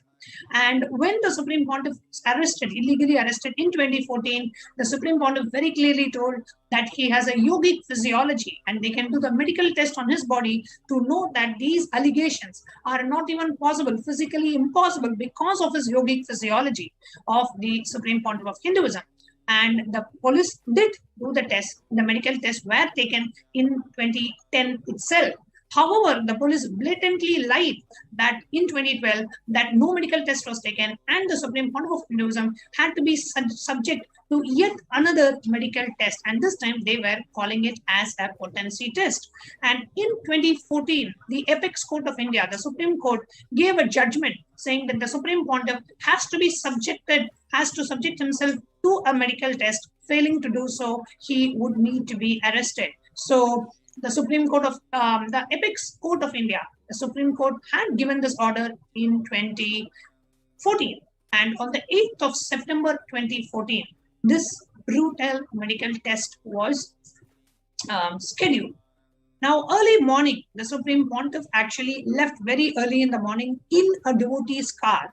And much later, the Supreme Pontiff's car, which was the official car of the Supreme Pontiff of Hinduism, left with a disciple sitting in the passenger seat, instead, closing himself and wrapping himself up as Supreme Pontiff of Hinduism.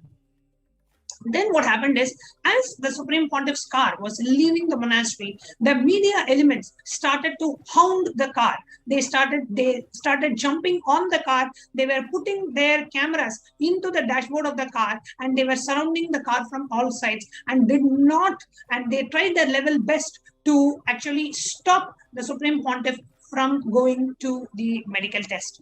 And what happened was, when they actually grabbed the Supreme Pontiff out of the car and they beat him, only then they realized that it was a disciple of Supreme Pontiff of Hinduism and that the Supreme Pontiff had already reached the hospital for the so-called medical test. A brutal test which no human being, not even actually, which no creature should ever go through, was attempted on the Supreme Pontiff of Hinduism with the only intention to assassinate the Supreme Pontiff of Hinduism. Now, the police who were handling the case knew very clearly about the Supreme Pontiff of Hinduism because they did actually do a test in 2010 itself. However, in 2014, the Supreme Pontiff of Hinduism was subject to this brutal test, which is called as a potency test, and the only intention of the test was to assassinate Supreme Pontiff of Hinduism, and he was given multiple injections and forced to take multiple injections under the name of potency test. First, as the Supreme Pontiff was reaching the hospital, the media mafia tried to, you can see the amount of media here surrounding the ambulance of Supreme Pontiff of Hinduism. The media mafia tried to stop the Supreme Pontiff's car and tried to attack Supreme Pontiff of Hinduism. Here you can see the media chase started at around 7:30 a.m. from the Bengaluru Adinam as the Supreme Pontiff's car was leaving the Adinam. And here you can hear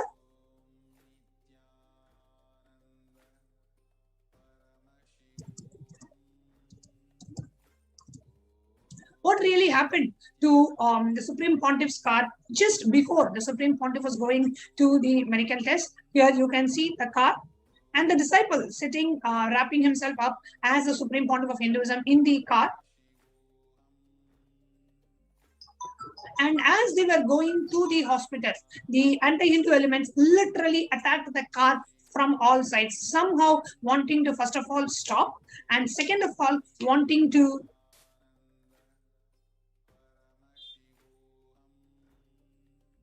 here you can see the media elements have literally surrounded the car on all sides and wanting to attack the Supreme Pontiff of Hinduism.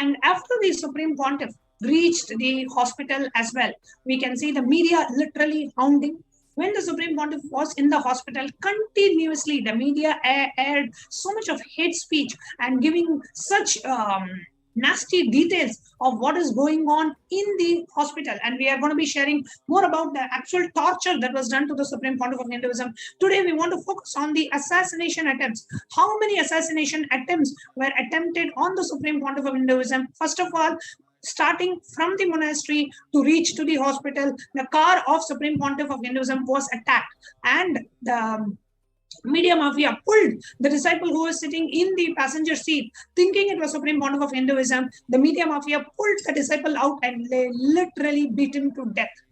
And after they realized that it was not the Supreme Pontiff and it was his disciple, they became even more angry, and they were beating the vehicle. And then they rushed to the hospital. Now, at that time, the Supreme Pontiff of Hinduism was already in the hospital, and he was subject to such brutal tests, and horrific damage to his body was done.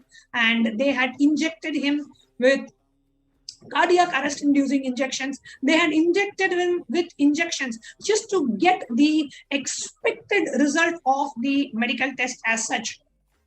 And when the Supreme Pontiff of Hinduism was actually being transferred from one hospital to the next, literally it was a car chase. If you had heard about how Princess Diana was chased by the media, and it actually led to the attack and the accident, and leading to the death of Princess Diana herself, here you can literally see exactly the same way the media hounding the ambulance of the Supreme Pontiff of Hinduism, literally from all corners.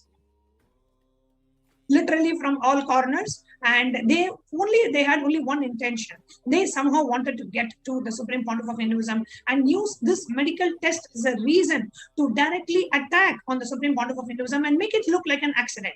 Here you can see this cameraman who's actually jumping from one vehicle to the vehicle, to the ambulance. It's not even a vehicle, to the ambulance of the Supreme Pontiff of Hinduism, purporting to take a visual or to take a video, but actually the intention is that these anti-Hindu elements somehow want to jump to the vehicle and get to the physical attack and assassination attempt of Supreme Pontiff of Hinduism. Here you will see all rules broken. Only the ambulance has the right to travel on the opposite side of the road. However, every anti-Hindu element and media, they are completely violating the rule, and they are surrounding the ambulance from all sides. Even the police is not able to do anything. Actually, the police and the anti-Hindu elements go hand in hand. So the police, even the police vehicle, which is supposed to give protection to the Supreme Pontiff of Hinduism, is a few vehicles away from the actual ambulance itself. And here you can see this person who is the anti-Hindu media mafia trying to somehow, this is in the middle of the road while the vehicle is going, somehow they wanted to bring the ambulance to, attack the ambulance, get to the Supreme Pontiff of Hinduism. Somehow, before the Supreme Pontiff gets to the Adina, here you can see how this person is actually literally out of his car, and all these things we have seen in movies, but here you are seeing it live happening to the Supreme Pontiff of Hinduism, a continuous attack being done.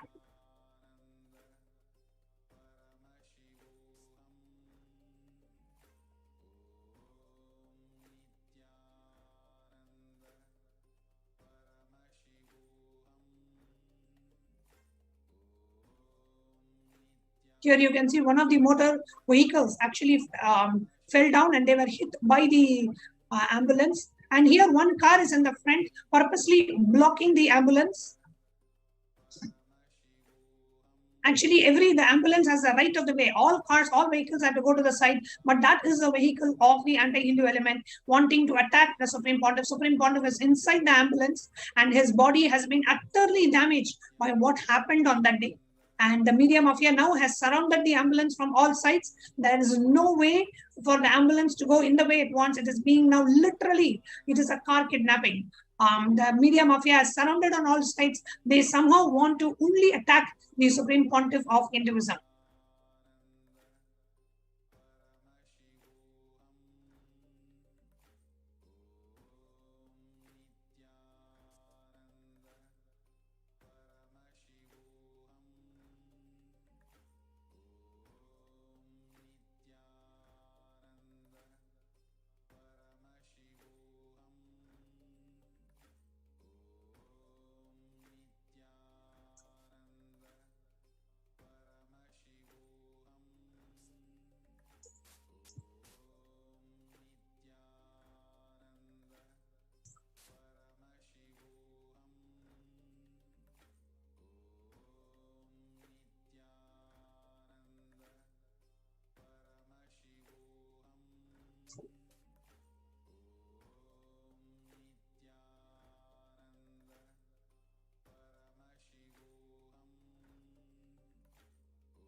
Here you can see how the ambulance of the Supreme Pontiff of Hinduism is being chased and closed from all sides.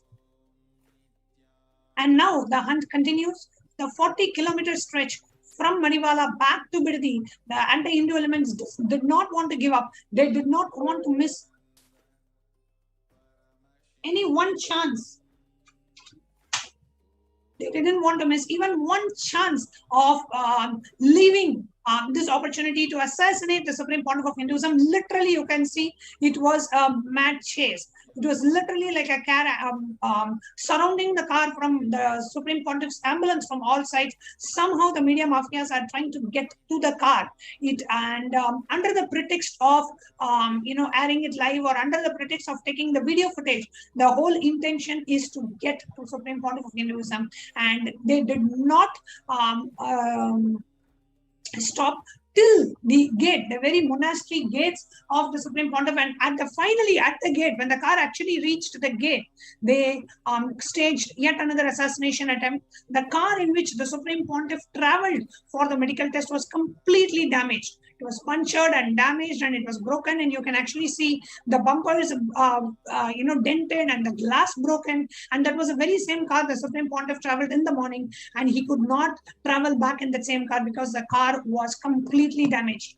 And here you can see the ashram diver is now being beaten and is pulled out of the vehicle and is completely beaten by the anti-Hindu elements. And even at the gates of the monastery, the anti-Hindu elements didn't want to rest or relent, and they are continuously attacking. And it was an extremely traumatic experience, and the anti-Hindu elements somehow want to get to the Supreme Pontiff of Hinduism, and they created yet another extreme situation and scene at the gate. As the Supreme Pontiff, the car somehow managed to get Supreme Pontiff back into the Adinam. The attack continued. And even at the gate, here you can see the anti-Hindu militant mafias trying to create a violence at the gate, and the police are just standing and watching. And it was extremely barbaric attack. And the whole day, the TV channels were airing such pornographic material, so much of hate speech and character assassination on featuring Supreme Pontiff of Hinduism and the so-called discriminatory potency test against the Supreme Pontiff of Hinduism. Here you can see the car in which the Supreme Pontiff traveled in the morning is completely broken by the anti-Hindu elements. The windows were broken, the bumpers were broken, and now at the gate, the anti-Hindu elements now are staging a violent attack.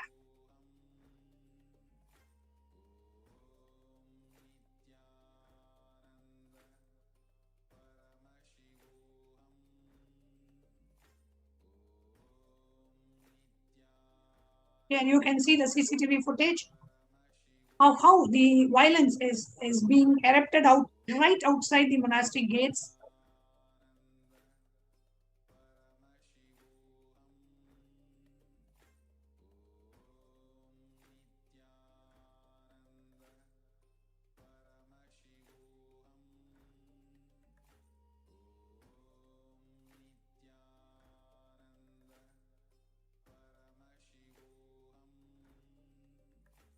Here you can see this is the very car that the Supreme Pontiff traveled in the morning.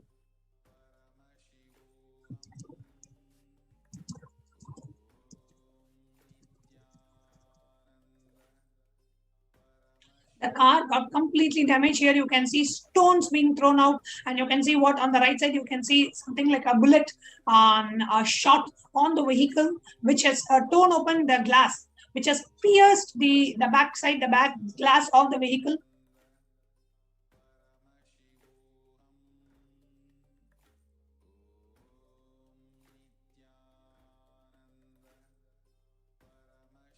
And this is the very same car the Supreme Pontiff traveled in the morning.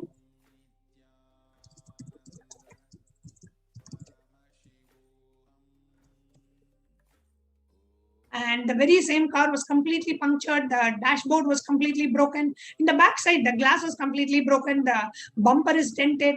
and they had targeted to get to the Supreme Pontiff of Hinduism. Just as Supreme Pontiff was completely abiding by the legalities and by the procedures, but the anti-Hindu media mafia joining hands with the state elements and the police and the neo-Hindutva militants, somehow wanting to assassinate Supreme Pontiff of Hinduism. And this is one of the 70 plus assassination attempts that have happened on the Supreme Pontiff of Hinduism. Today, as a part of the Hindu Persecution Awareness Month, we are sharing with you about how the targeted killings and assassination attempts are being staged against Hindu gurus, Hindu organizations, and especially somebody who has given and sacrificed his life for Hinduism, which is the Supreme Pontiff of Hinduism. And we will be in the upcoming segments of this program and in the upcoming segments of this show in this month, we will be continuing to share with you the more attacks, persecution, lawfare, hate speech that is currently being spread, and that the persecution happening against the Supreme Pontiff of Hinduism. And we invite each and every one of you to share the report published by the United Nations recognizing the persecution of Supreme Pontiff of Hinduism and Kailasa. Please share that with the hashtag UN recognizes persecution of HDH Nithyananda and Kailasa. That we come to the conclusion of this segment, and in the next segment, upcoming next, is the Kailash Courtyard Power Manifestation session. So let's get ready to go ahead and manifest the powers. Now, the ending now with the Purna Mantra.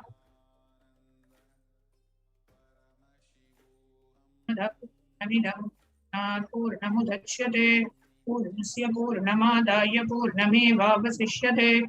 Om Shanti Shanti Shanti.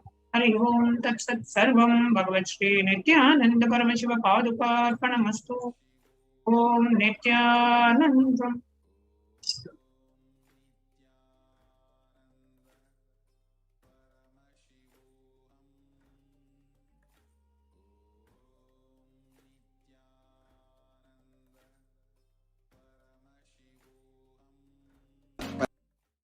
Paramashiva, powers of Paramashiva, being of Paramashiva.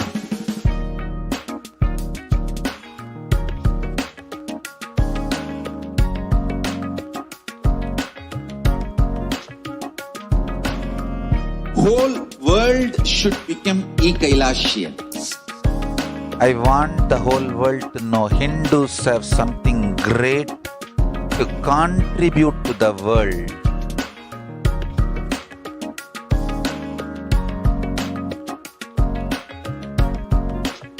We have something great to contribute to the world. Let us do that.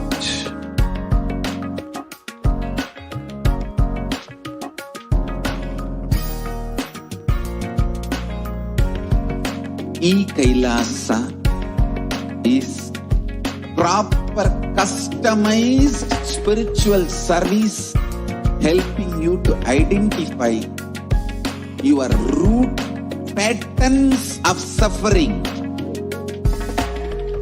We have perfected the science of helping every individual from every cultural, religious, nationality background.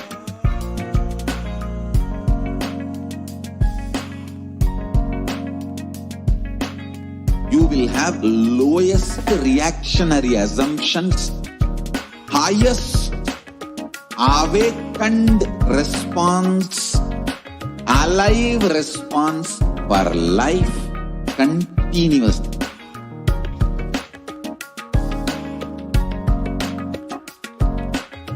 Kailasa is enlightenment ecosystem, literally enlightenment itself in your own home, wherever you are. Proper customized spiritual service helping you to complete with your life negativity, withdrawal from life, self-hatred, self-denial, self-doubt, so much of tiredness, laziness. We can support you aligning your diet, your attitude, your aptitude, your understanding about life, we can help you with everything.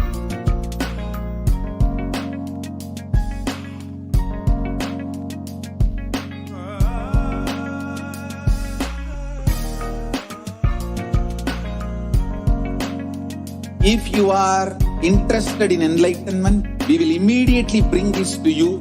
If you are not interested, we will explain the whole science, inspire you and make you interested in enlightenment science.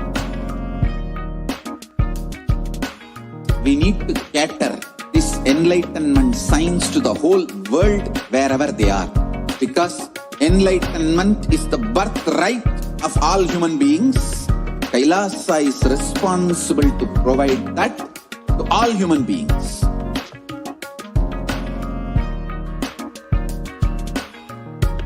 Kailasa is the totality of the knowledge I received from my gurus and practice manifested in my life, perfected by teaching millions of people from all cultures, time zones, backgrounds, genders, nationality, race, from every creed.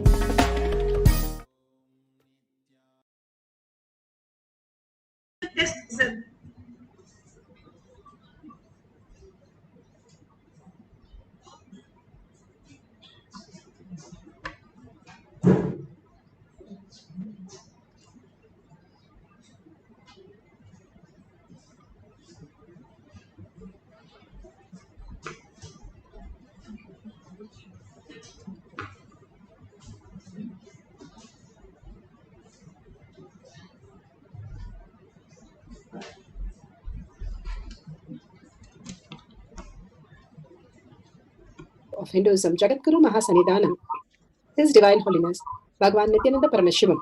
Let's start with the Sadguru Vandanam.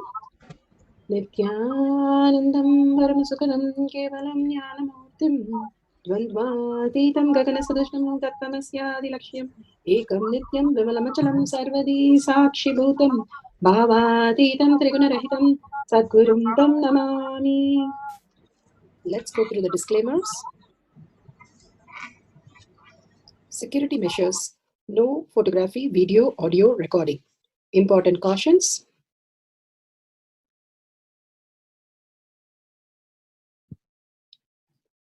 Please be aware of the important cautions.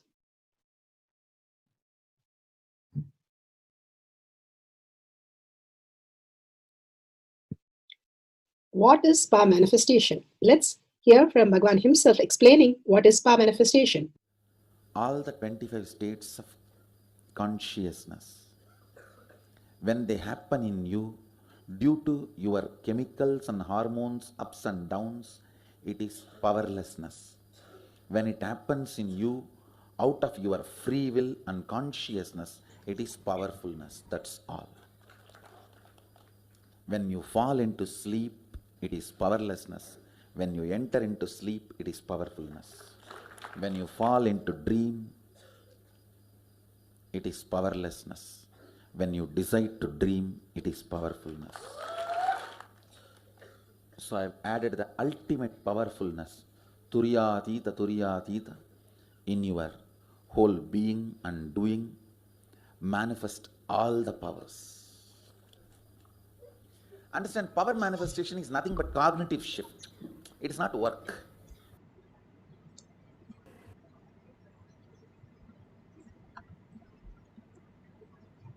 Beautifully, Bhagavan explained what is power manifestation. Power manifestation is a cognitive shift from our space of body and mind to superconscious breakthrough, the consciousness, conscious sovereignty that Bhagavan has beautifully blessed us. That is the shift that we experience by doing power manifestation. Again and again, we get a glimpse of that shift. And this is a science. We can experience the superconscious breakthrough in all of us. And it is a science that's proven by all these evidences. That is why it's a science of power manifestation, which is authentic, time-tested, scientific, and foolproof. The Shastra Pramana, the evidences from the scriptures, the eternal, unchangeable truth revealed in the source scriptures, the Vedas and the Agamas. Apta Pramana, the experience and the results of the Aptas, the Rishis, Munis, Ganas, Nayanama, Alvars, and millions of them who are authority of Hinduism, manifesting all the powers of Paramashiva. Atma Pramana, account of His Divine Holiness, Bhagavan Nithyananda Paramashivam, this millennium's avatars, personal experience of power manifestation, Bhagavan's very own Leelas. Bhagavan Leelas mapping to the Shastra and the Apta Pramana. Shakshi Pramana, experience of the millions of disciples, devotees, followers all over the world who have manifested all the powers of Paramashiva as per the Shastra and Apta. And Bhagavan has beautifully said, whoever comes to the Kailash courtyard, I myself initiate and bless them to manifest all the powers of Paramashiva. Bhagavan's presence can be really experienced as reality in the Kailash courtyard.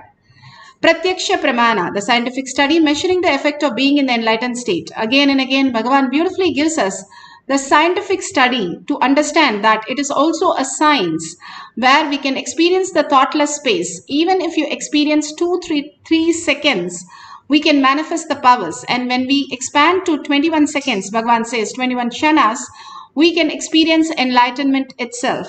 The thoughtless space is what everybody is running behind to experience the superconscious breakthrough.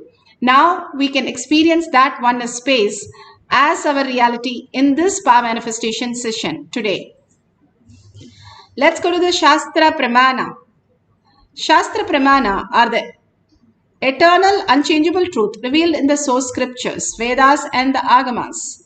This is from the scriptural reference for the power of breath dimension from the Shiva Sutra, Sutra 1.19. Beautifully, Bhagavan gives all the sutras, and he's spoken about many sutras, Patanjali Yoga Sutra, Jain Sutra, Bhagavad Gita, all that, but in only smaller versions.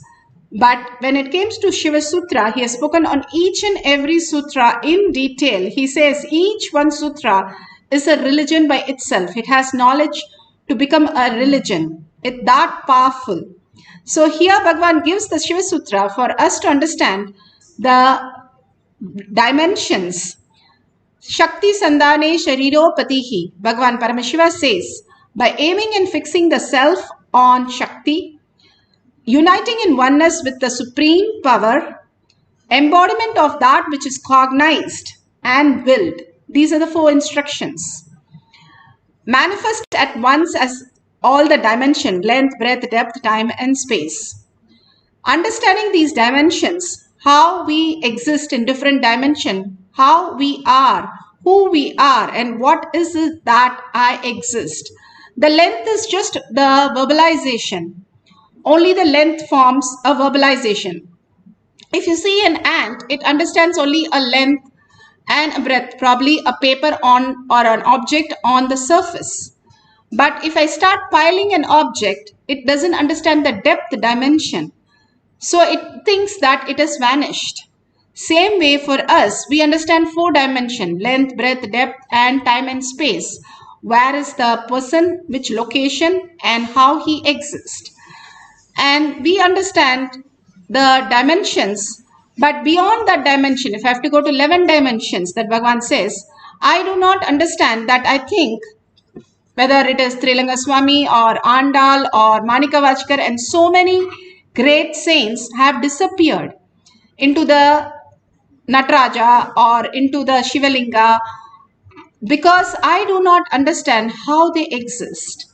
If we need to understand the higher science, then we have to understand the whole concept of Advaita, the oneness. How in the outer world, the delusion world, we value the Mahamaya, the currency, as the ultimate to raise into the higher and higher planes.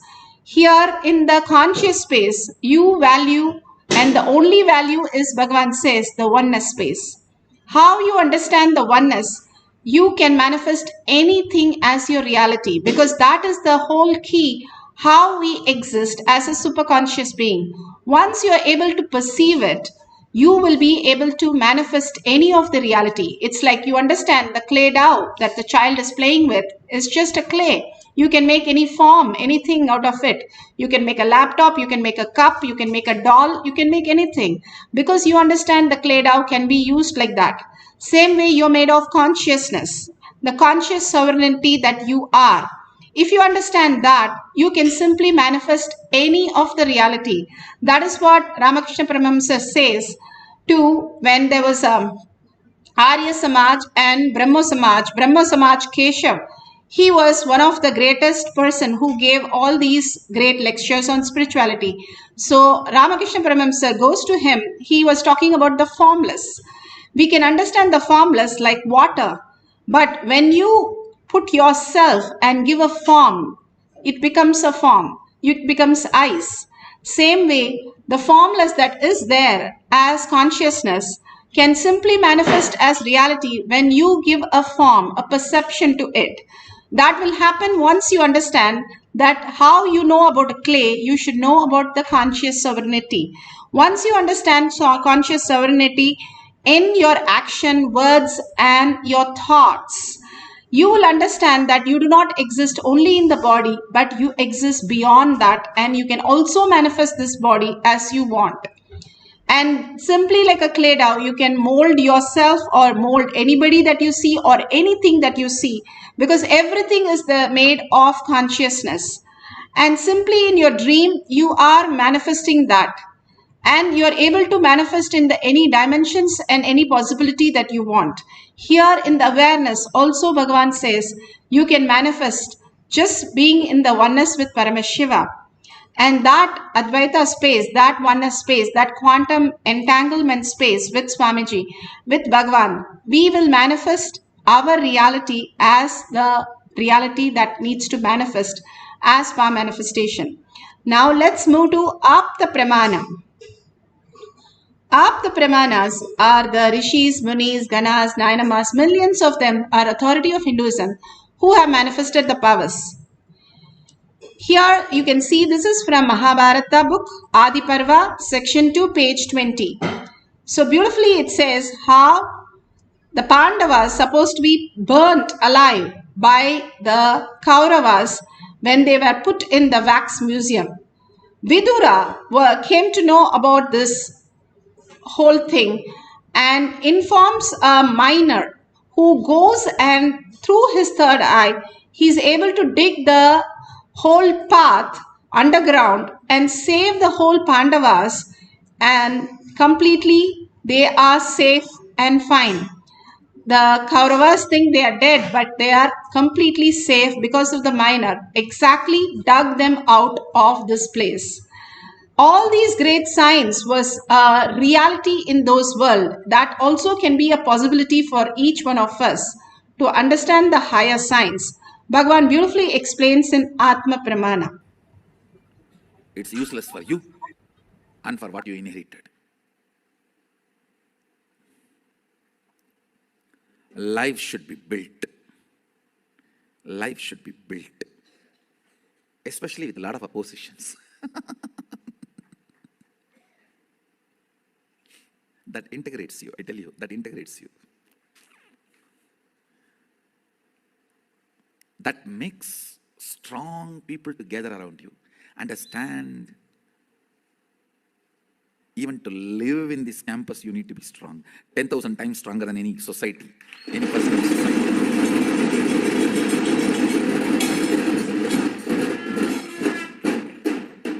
Really, I'm telling you.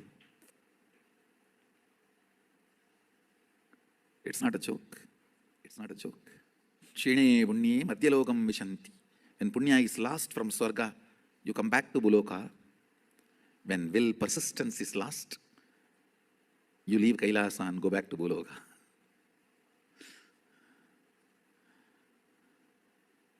I tell you. Ability to hold these higher visualizations. Ability to intensely feel this truth.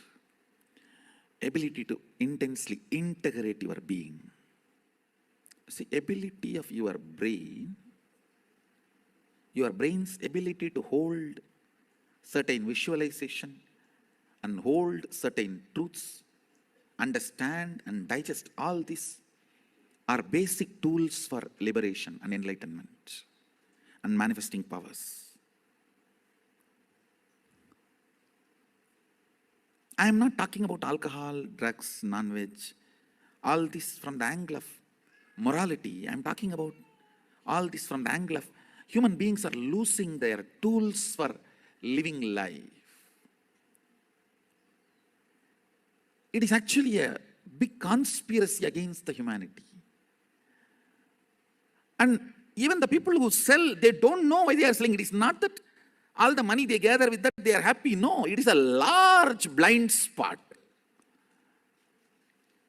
If the blind spot is in one brain, it is called ignorance. If it is in the brains of a group of people, it is called collective stupidity. If it is in the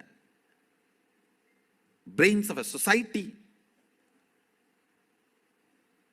it's called Maya. It is not that people who sell you alcohol and destroy your health and your brain's ability to live entrance to get sanctified and be allowed inside the house. And we will all be standing in the queue because all these girls have to pass and go back. Then one by one everyone has to drop their clothes. One grandmother will be standing with a pot full of water. She will pour on everyone, and then we have to run inside and wear our clothes. And even these clothes which we dropped, she will not touch by hand. She will pour water on it and use a stick and lift it.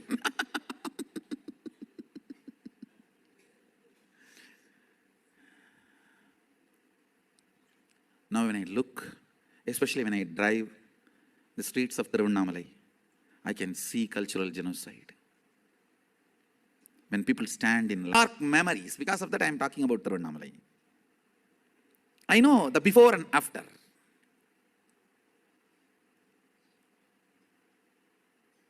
(1980s) and this 2018s.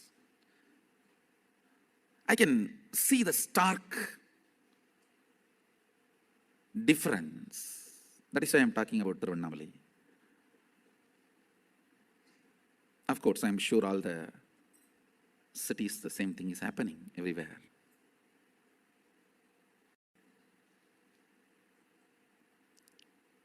I am not concerned about this alcohol and non-veg and all this from any moral sense, understand? I am concerned about all this because they reduce the frequency of your consciousness. That is where the whole problem is. The ability to grasp life, ability to involve life in life. I tell you.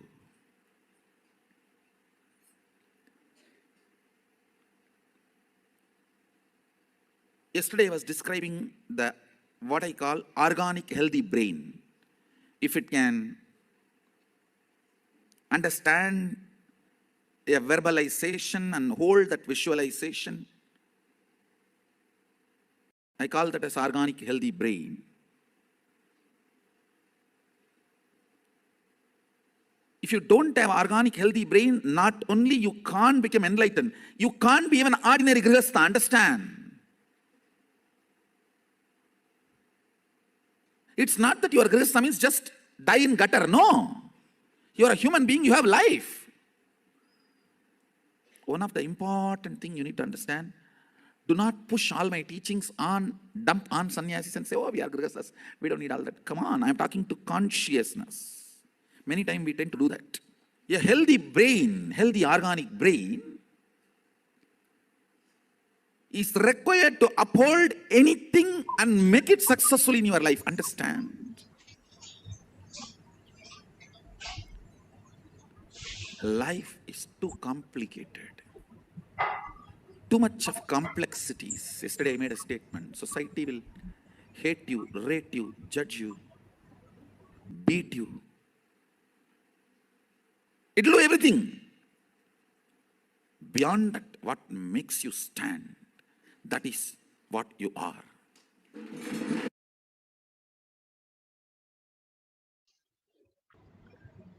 manifesting the power. Shakshi Pramana are the millions of disciple devotees, followers, manifesting the powers of Paramashiva. In the courtyard, what happened and the testimonial from the courtyard, beautifully they are sharing how she beautifully not only found the path but also the place details. So one of my other question was the Route 66 in the USA. So as soon as I say the Route 66, the pencil start drawing on our paper exactly the route, the street going starting from one point, then on going up, and again more and more. So then she told me I see many points on the map. I say yes, perfect. Can you tell me please which one is the first? From where he's starting and the city is starting and the end one. And she starts saying LOSA, so Los Angeles, and after CHI, Chicago. So beautiful, beautiful, yeah. So you can see how they were able to not only tell the path, we are going to do the breadth dimension. This is Shakshi Pramana, the references from the evidences from the disciple, devotees, followers, many of them who have experienced that as power, because they have no idea where it starts and where it is and all the details. They just said some route 11, route 22, and they have to draw. And here the child is beautifully saying, the Balasans, even the location, the starting name and the ending name, where it starts and where it ends. And you can see exactly the directions and the place. The Balasins used to tell even the address of the place. If you tell you're going to go to, if you have never been to LA Hindu temple, then you ask somebody to go from LA airport or Seattle or San Jose to LA temple, from this temple to other Hindu temple. If you have never been there and you're asked and you give exact details of where the which street is, how amazing. That's how the Balasans in Courtyard used to do the GPS. Now we are going to draw the GPS of two locations. You can have a partner with you, or you can just take 2 points that you can decide from where to where. You've never been in India, just pick up 2 names that you know and start drawing the details. You can draw the details from one point to another. You can give the prominent points, the mountains or the big oceans that you see, or the rivers that you see along the way, very prominent things, so that you can Google and verify the details. So make sure it is very authentic, that you don't know, you have never visited and never know the directions to these places. And make sure you are giving all the details and verifying it at the end only through consciousness. See, we know how the mind works. We do that all the time. 24/7, 365 days, we are with the mind. How much we are, we don't know, but we are there. So for this power manifestation session, no mind. Drop it outside, how you drop everything else. Tell in the guest room, you drop your mind thinking. No thinking is required. No, nothing is required. Only Paramashiva has to happen to you as reality and manifest as powers. Will he come and draw it? Yes, he would come and draw it. If you ask him to do it, he would do it. All these are the extraordinary possibility of a human being. Human has to become human being. We are only half correct. That's why Bhagavan says, if you're a human, if you say you are not correct, you are telling a lie. Only if you're a human being, that is the divine in you, starts manifesting in the human body, is how you describe a human being. So all of us can experience the ultimate consciousness that Paramashiva has downloaded in us, initiated. If you are part of this session, be very clear. Whoever you are by mistake, you put yourself a foot inside this first time you're coming into this Kailash Kotiyad, never mind, you have stepped into the superconscious space. The lift is ready and it is going to lift you to higher reality. Be very clear. Consciousness is how we exist.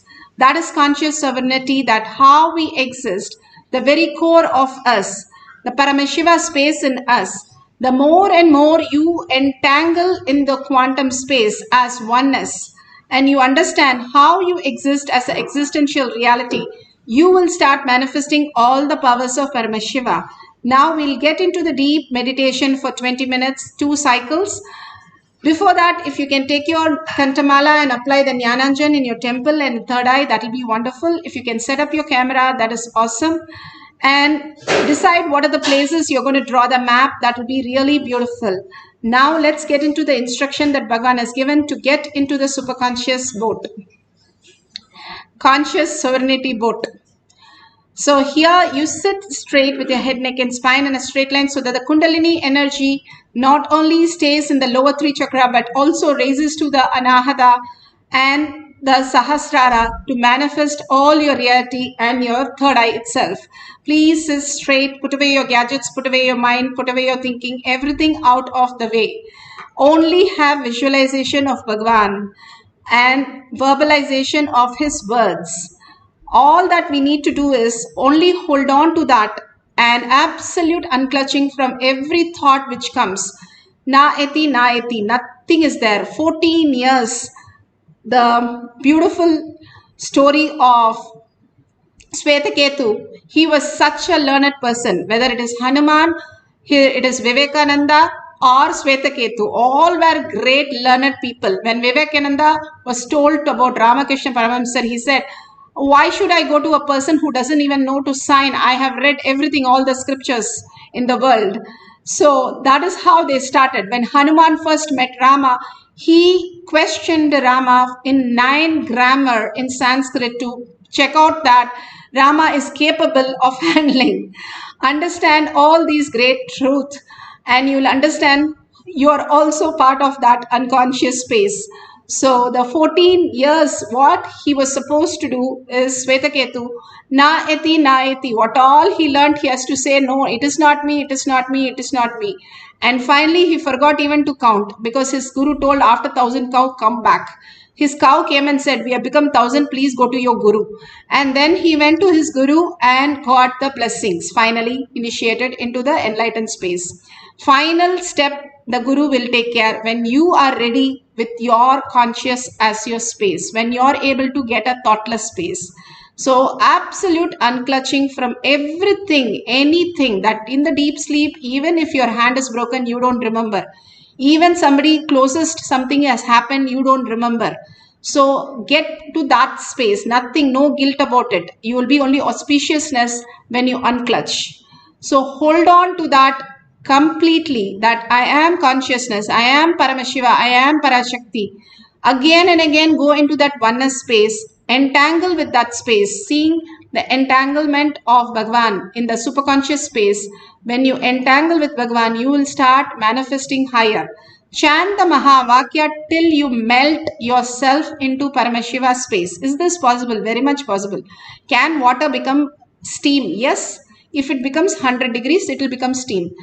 It is so simple that only requires vairagya, the will persistence to hold on to the space that I am Paramashiva, and it doesn't take so much of effort. It takes only the intensity.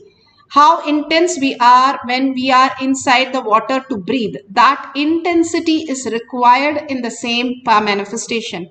So intensely sit and chant the Mahavakya, forgetting your body and mind, merging into the oneness with Paramashiva. You have done it yesterday night in sleep and you have experienced it. It's not that we have never experienced. We dropped the mind and we went to sleep and dream state. So we can do that in awareness also. Drop the mind completely and be oneness with Paramashiva. The more and more you enjoy your inner space, you will start seeing the higher dimension where you can manifest any reality.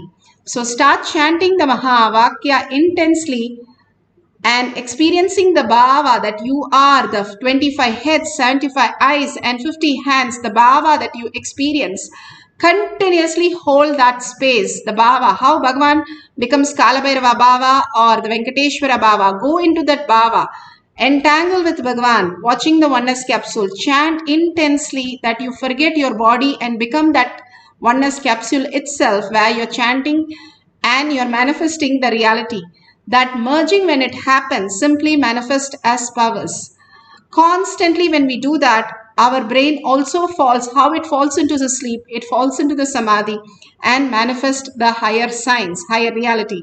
Even a glimpse will make you manifest such auspiciousness and abundance. That is why Bhagavan says in Bhagavad Gita, it is said that even a glimpse is enough to change whole of our reality as superconscious being.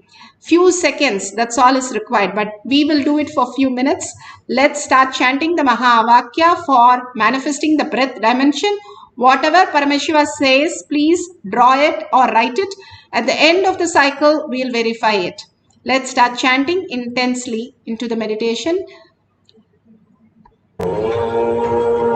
Nithyananda Paramashivoham.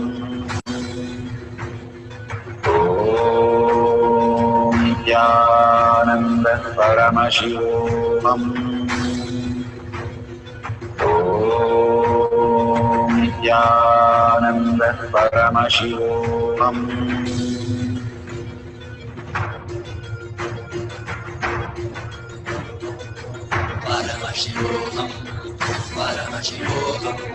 Let Paramashiva's third eye manifest in all our third eyes. Let the Amrita pour, let the Vani open up, manifest in all of us.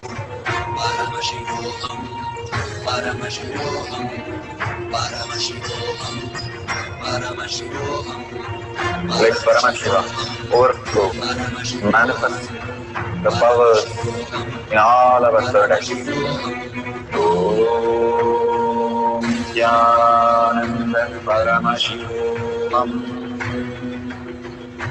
Om Nithyananda Paramashivoham. Om Nithyananda Paramashivoham. Om Nithyananda Paramashivoham. Om Nithyananda Paramashivoham. Om Nithyananda Paramashivoham. Om Nithyananda Paramashivoham. Om Nithyananda Paramashivoham. Om Nithyananda Paramashivoham. Om Nithyananda Paramashivoham. Om Nithyananda Paramashivoham.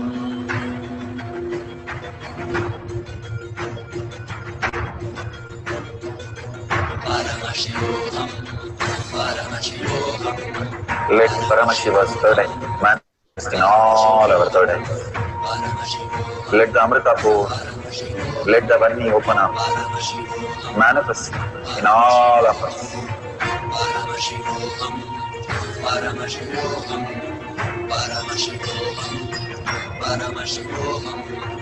Let Paramashiva overflow, manifest the powers in all our third eyes. Om Nithyananda Paramashivoham. Om Nithyananda Paramashivoham. Om Nithyananda Paramashivoham. Om Nithyananda Paramashivoham. Om Nithyananda Paramashivoham. Om Nithyananda Paramashivoham. Om Nithyananda Paramashivoham. Om Nithyananda Paramashivoham. Om Nithyananda Paramashivoham. Om Nithyananda Paramashivoham. Om Nithyananda Paramashivoham. Om Nithyananda Paramashivoham. Om Nithyananda Paramashivoham. Om Nithyananda Paramashivoham. Om Nithyananda Paramashivoham. Om Nithyananda Paramashivoham. Om Nithyananda Paramashivoham. Om Nithyananda Paramashivoham. Om Nithyananda Paramashivoham. Om Nithyananda Paramashivoham.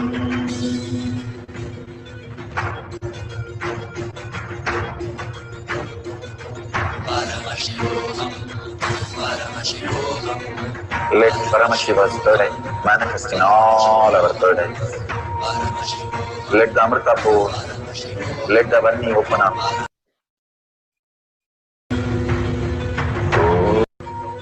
Om Nithyananda Paramashivoham. Om Nithyananda Paramashivoham. Om Nithyananda Paramashivoham. Om Nithyananda Paramashivoham.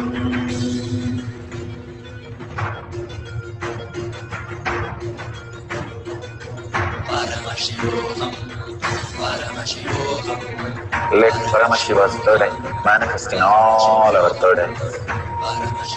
Let the Amrita pour, let the Varni open up, manifest in all of us.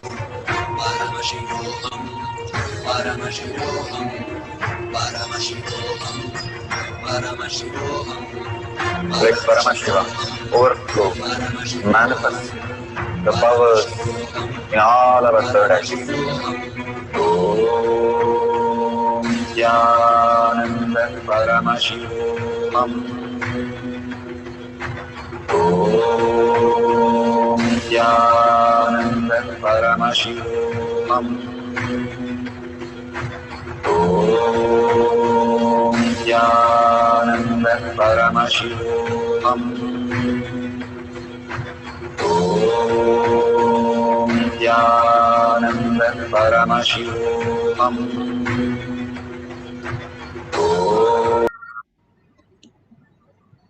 So beautiful. If you have manifested the power of breath dimension, the GPS, from one location to another, beautiful.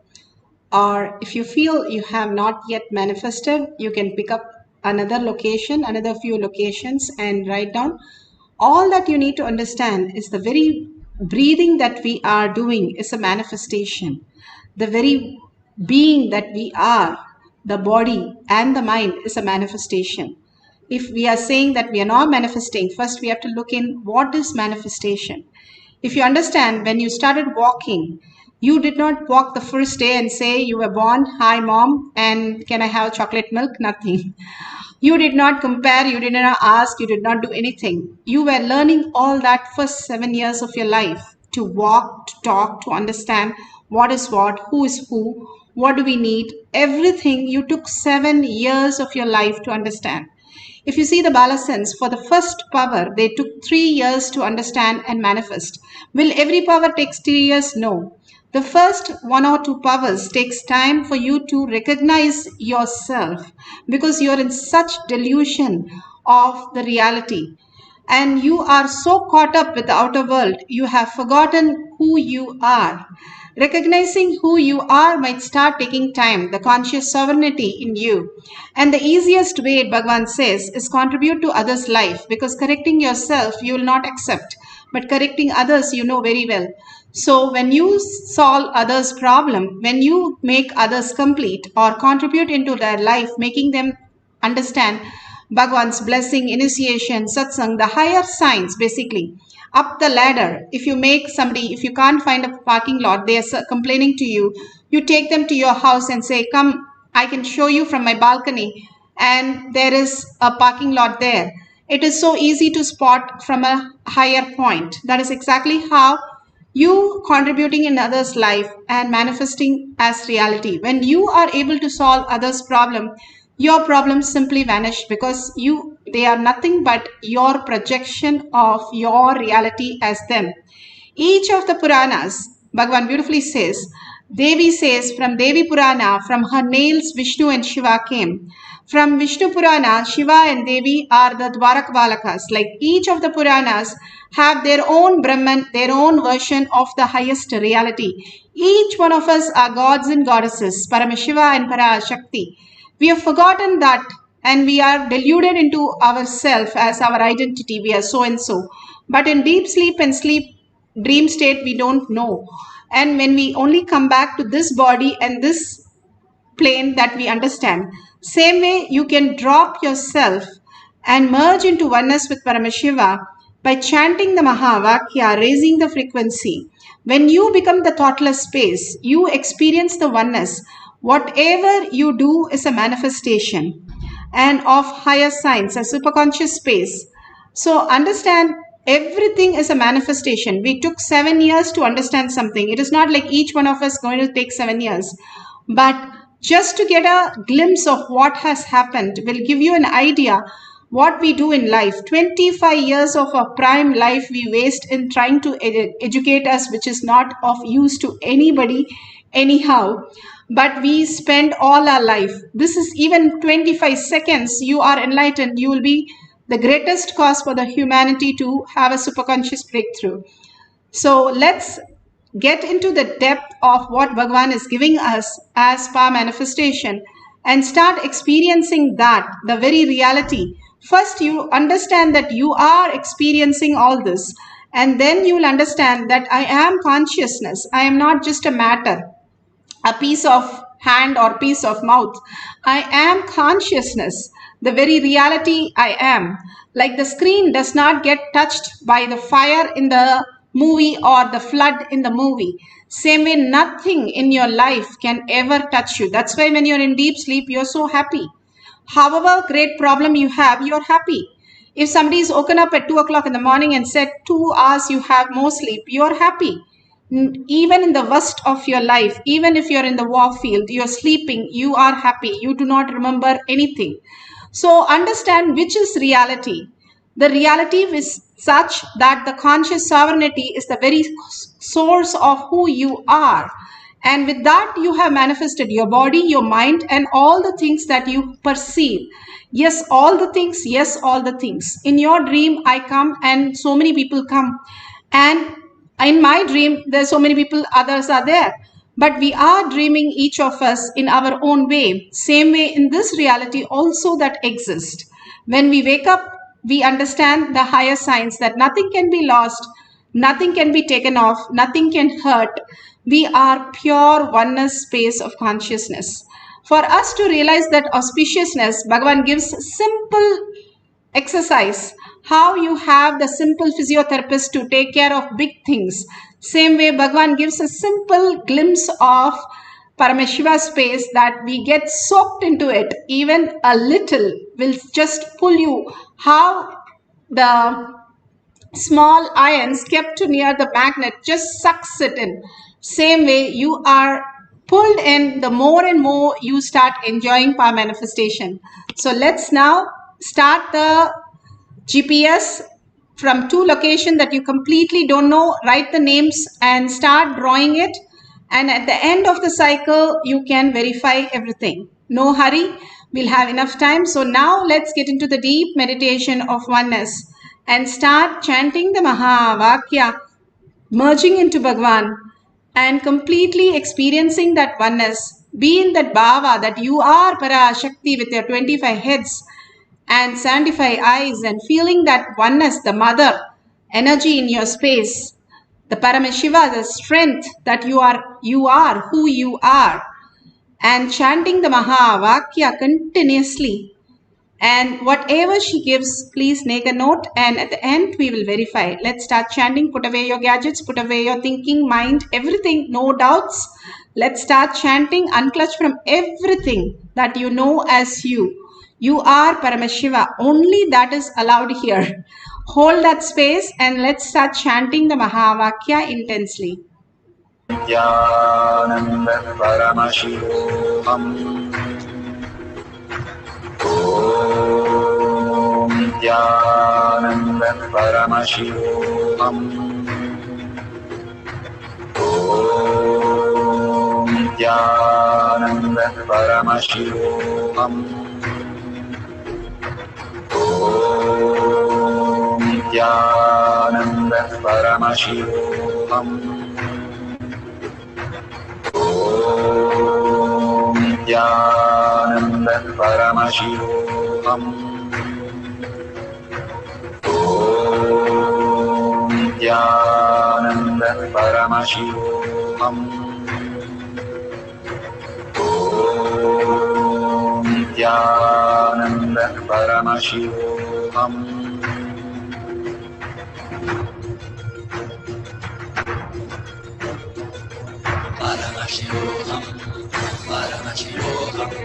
Let Paramashiva's third eye manifest in all our third eyes. Let the Amrita pour, let the Varni open up, manifest in all of us.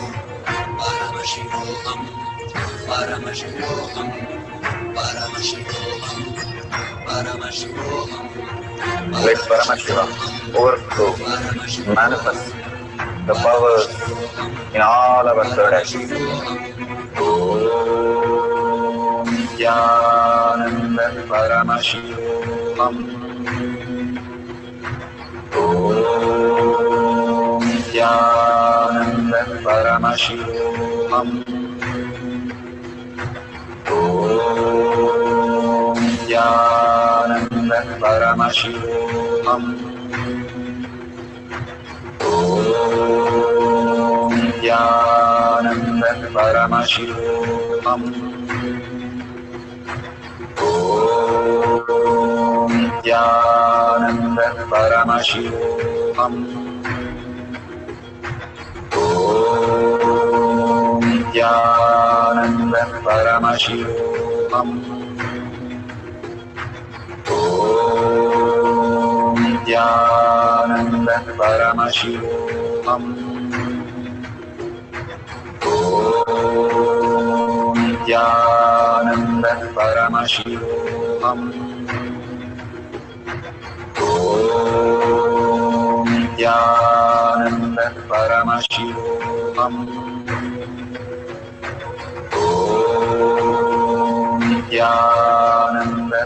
Paramashivoham.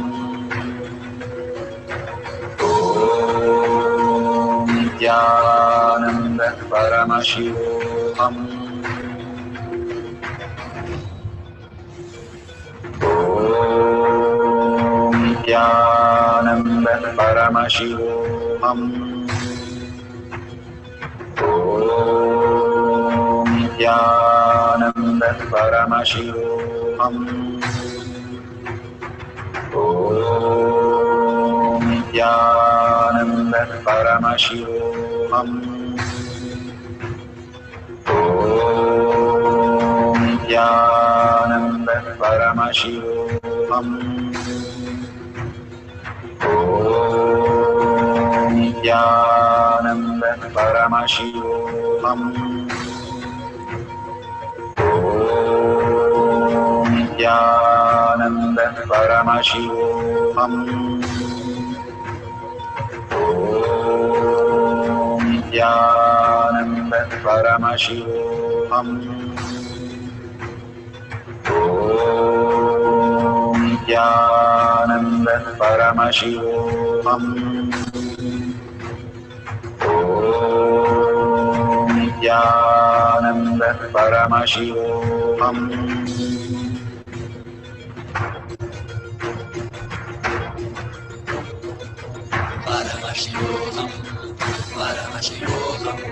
Let Paramashiva's third eye manifest in all our third eyes. Let the Amrita pour, let the Om Nithyananda Paramashivoham. Om Nithyananda Paramashivoham. Om Nithyananda Paramashivoham. Om Nithyananda Paramashivoham. Om Nithyananda Paramashivoham. Om Nithyananda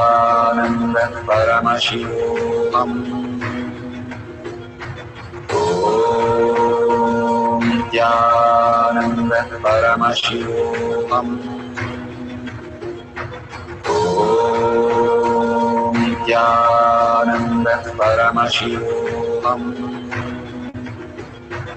Om Nithyananda Paramashivoham. Om Nithyananda Paramashivoham. Om Nithyananda Paramashivoham.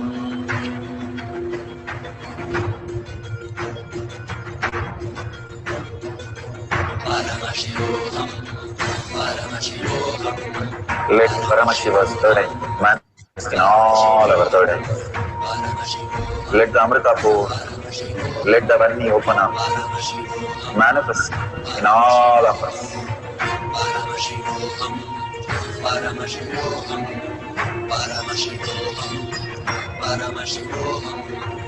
Let Paramashiva overflow, manifest the powers in all our third eyes. Om Nithyananda Paramashivoham. Om Nithyananda Paramashivoham.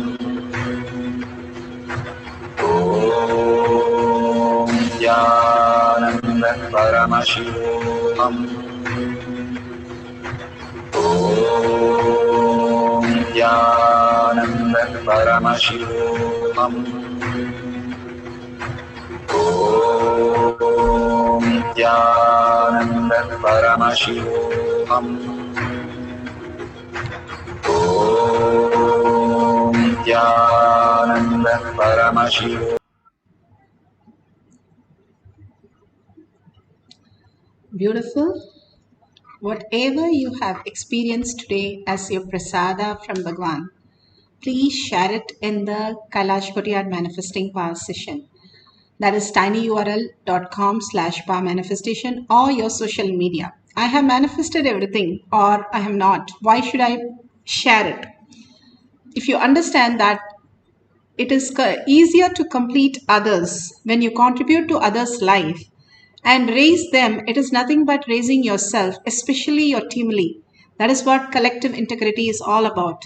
If you bring them to our satsang, blessings, initiation, Devi darshan, Kailasa, all this where Bhagavan himself is conducting the whole science, and they will be blessed, is nothing but your own blessing.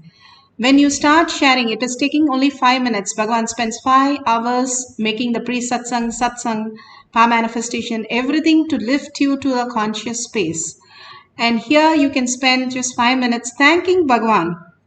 At least just put a line that you are thanking for all that you received from Bhagavan, the greatest and the deepest truth that who you are. That is what the Guru does. He is a mirror. He shows you the real reality, existential reality of who you are. So thank him for that. Thank him for the great satsang, the powerful cognitions, and great insight how we exist. And all these confusion, chaos that happens is nothing but inside us. And seeing it again and again, our mind gets tired of it, bored of it, and just shuts down. Then we know that it's not the mind. And there is something beyond that that we can experience. Then we'll have a beautiful listening with Bhagwan in consciousness. That is why when you tire and bore your mind, you are in the much better state of listening.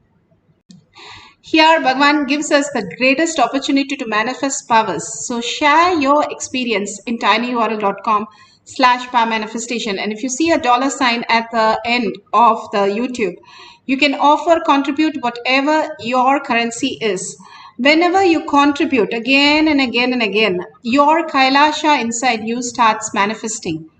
All these great truths that Bhagwan is giving us, if we follow with little integrity and little obedience, we will manifest huge. If you have done it every day, you would understand what is Bhagwan saying that and why is it he's saying that. He gives very simple and a very small tips. And if we do that, after some time, we see, oh my God, it has really worked. How our skin is so much better, how our immunity is much better, and how we don't need even the vaccine. So powerful our spaces.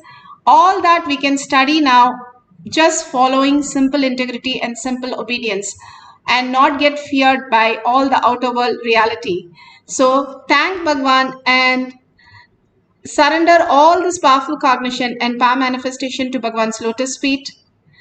Deeply, with a deep earning and gratitude, ask Paramashiva to manifest all this in your existential reality also. All this is a glimpse to show you who you are. And thanking each one of you here who are holding such beautiful meditative space to manifest all your abundance and auspiciousness. With that deep gratitude, let's end this session with the Purna Mantra. Om Purnamada Purnamidam Purna Purnamudashyate Purnasya Purnamataya Purnameva Vashishyate. Om Shanti Shanti Shanti. Hari Om Tat Sat Sarvam Bhagavate Sri Nithyananda Paramashivam Padukarpanamastu. Om Nithyanandam. Thank you so much. See you again in the next, after the satsang, after the darshan. Don't stay tuned for today's Kalabhairava darshan. After the darshan, there'll be power manifestation. See you then. Thank you, Nithyanandam.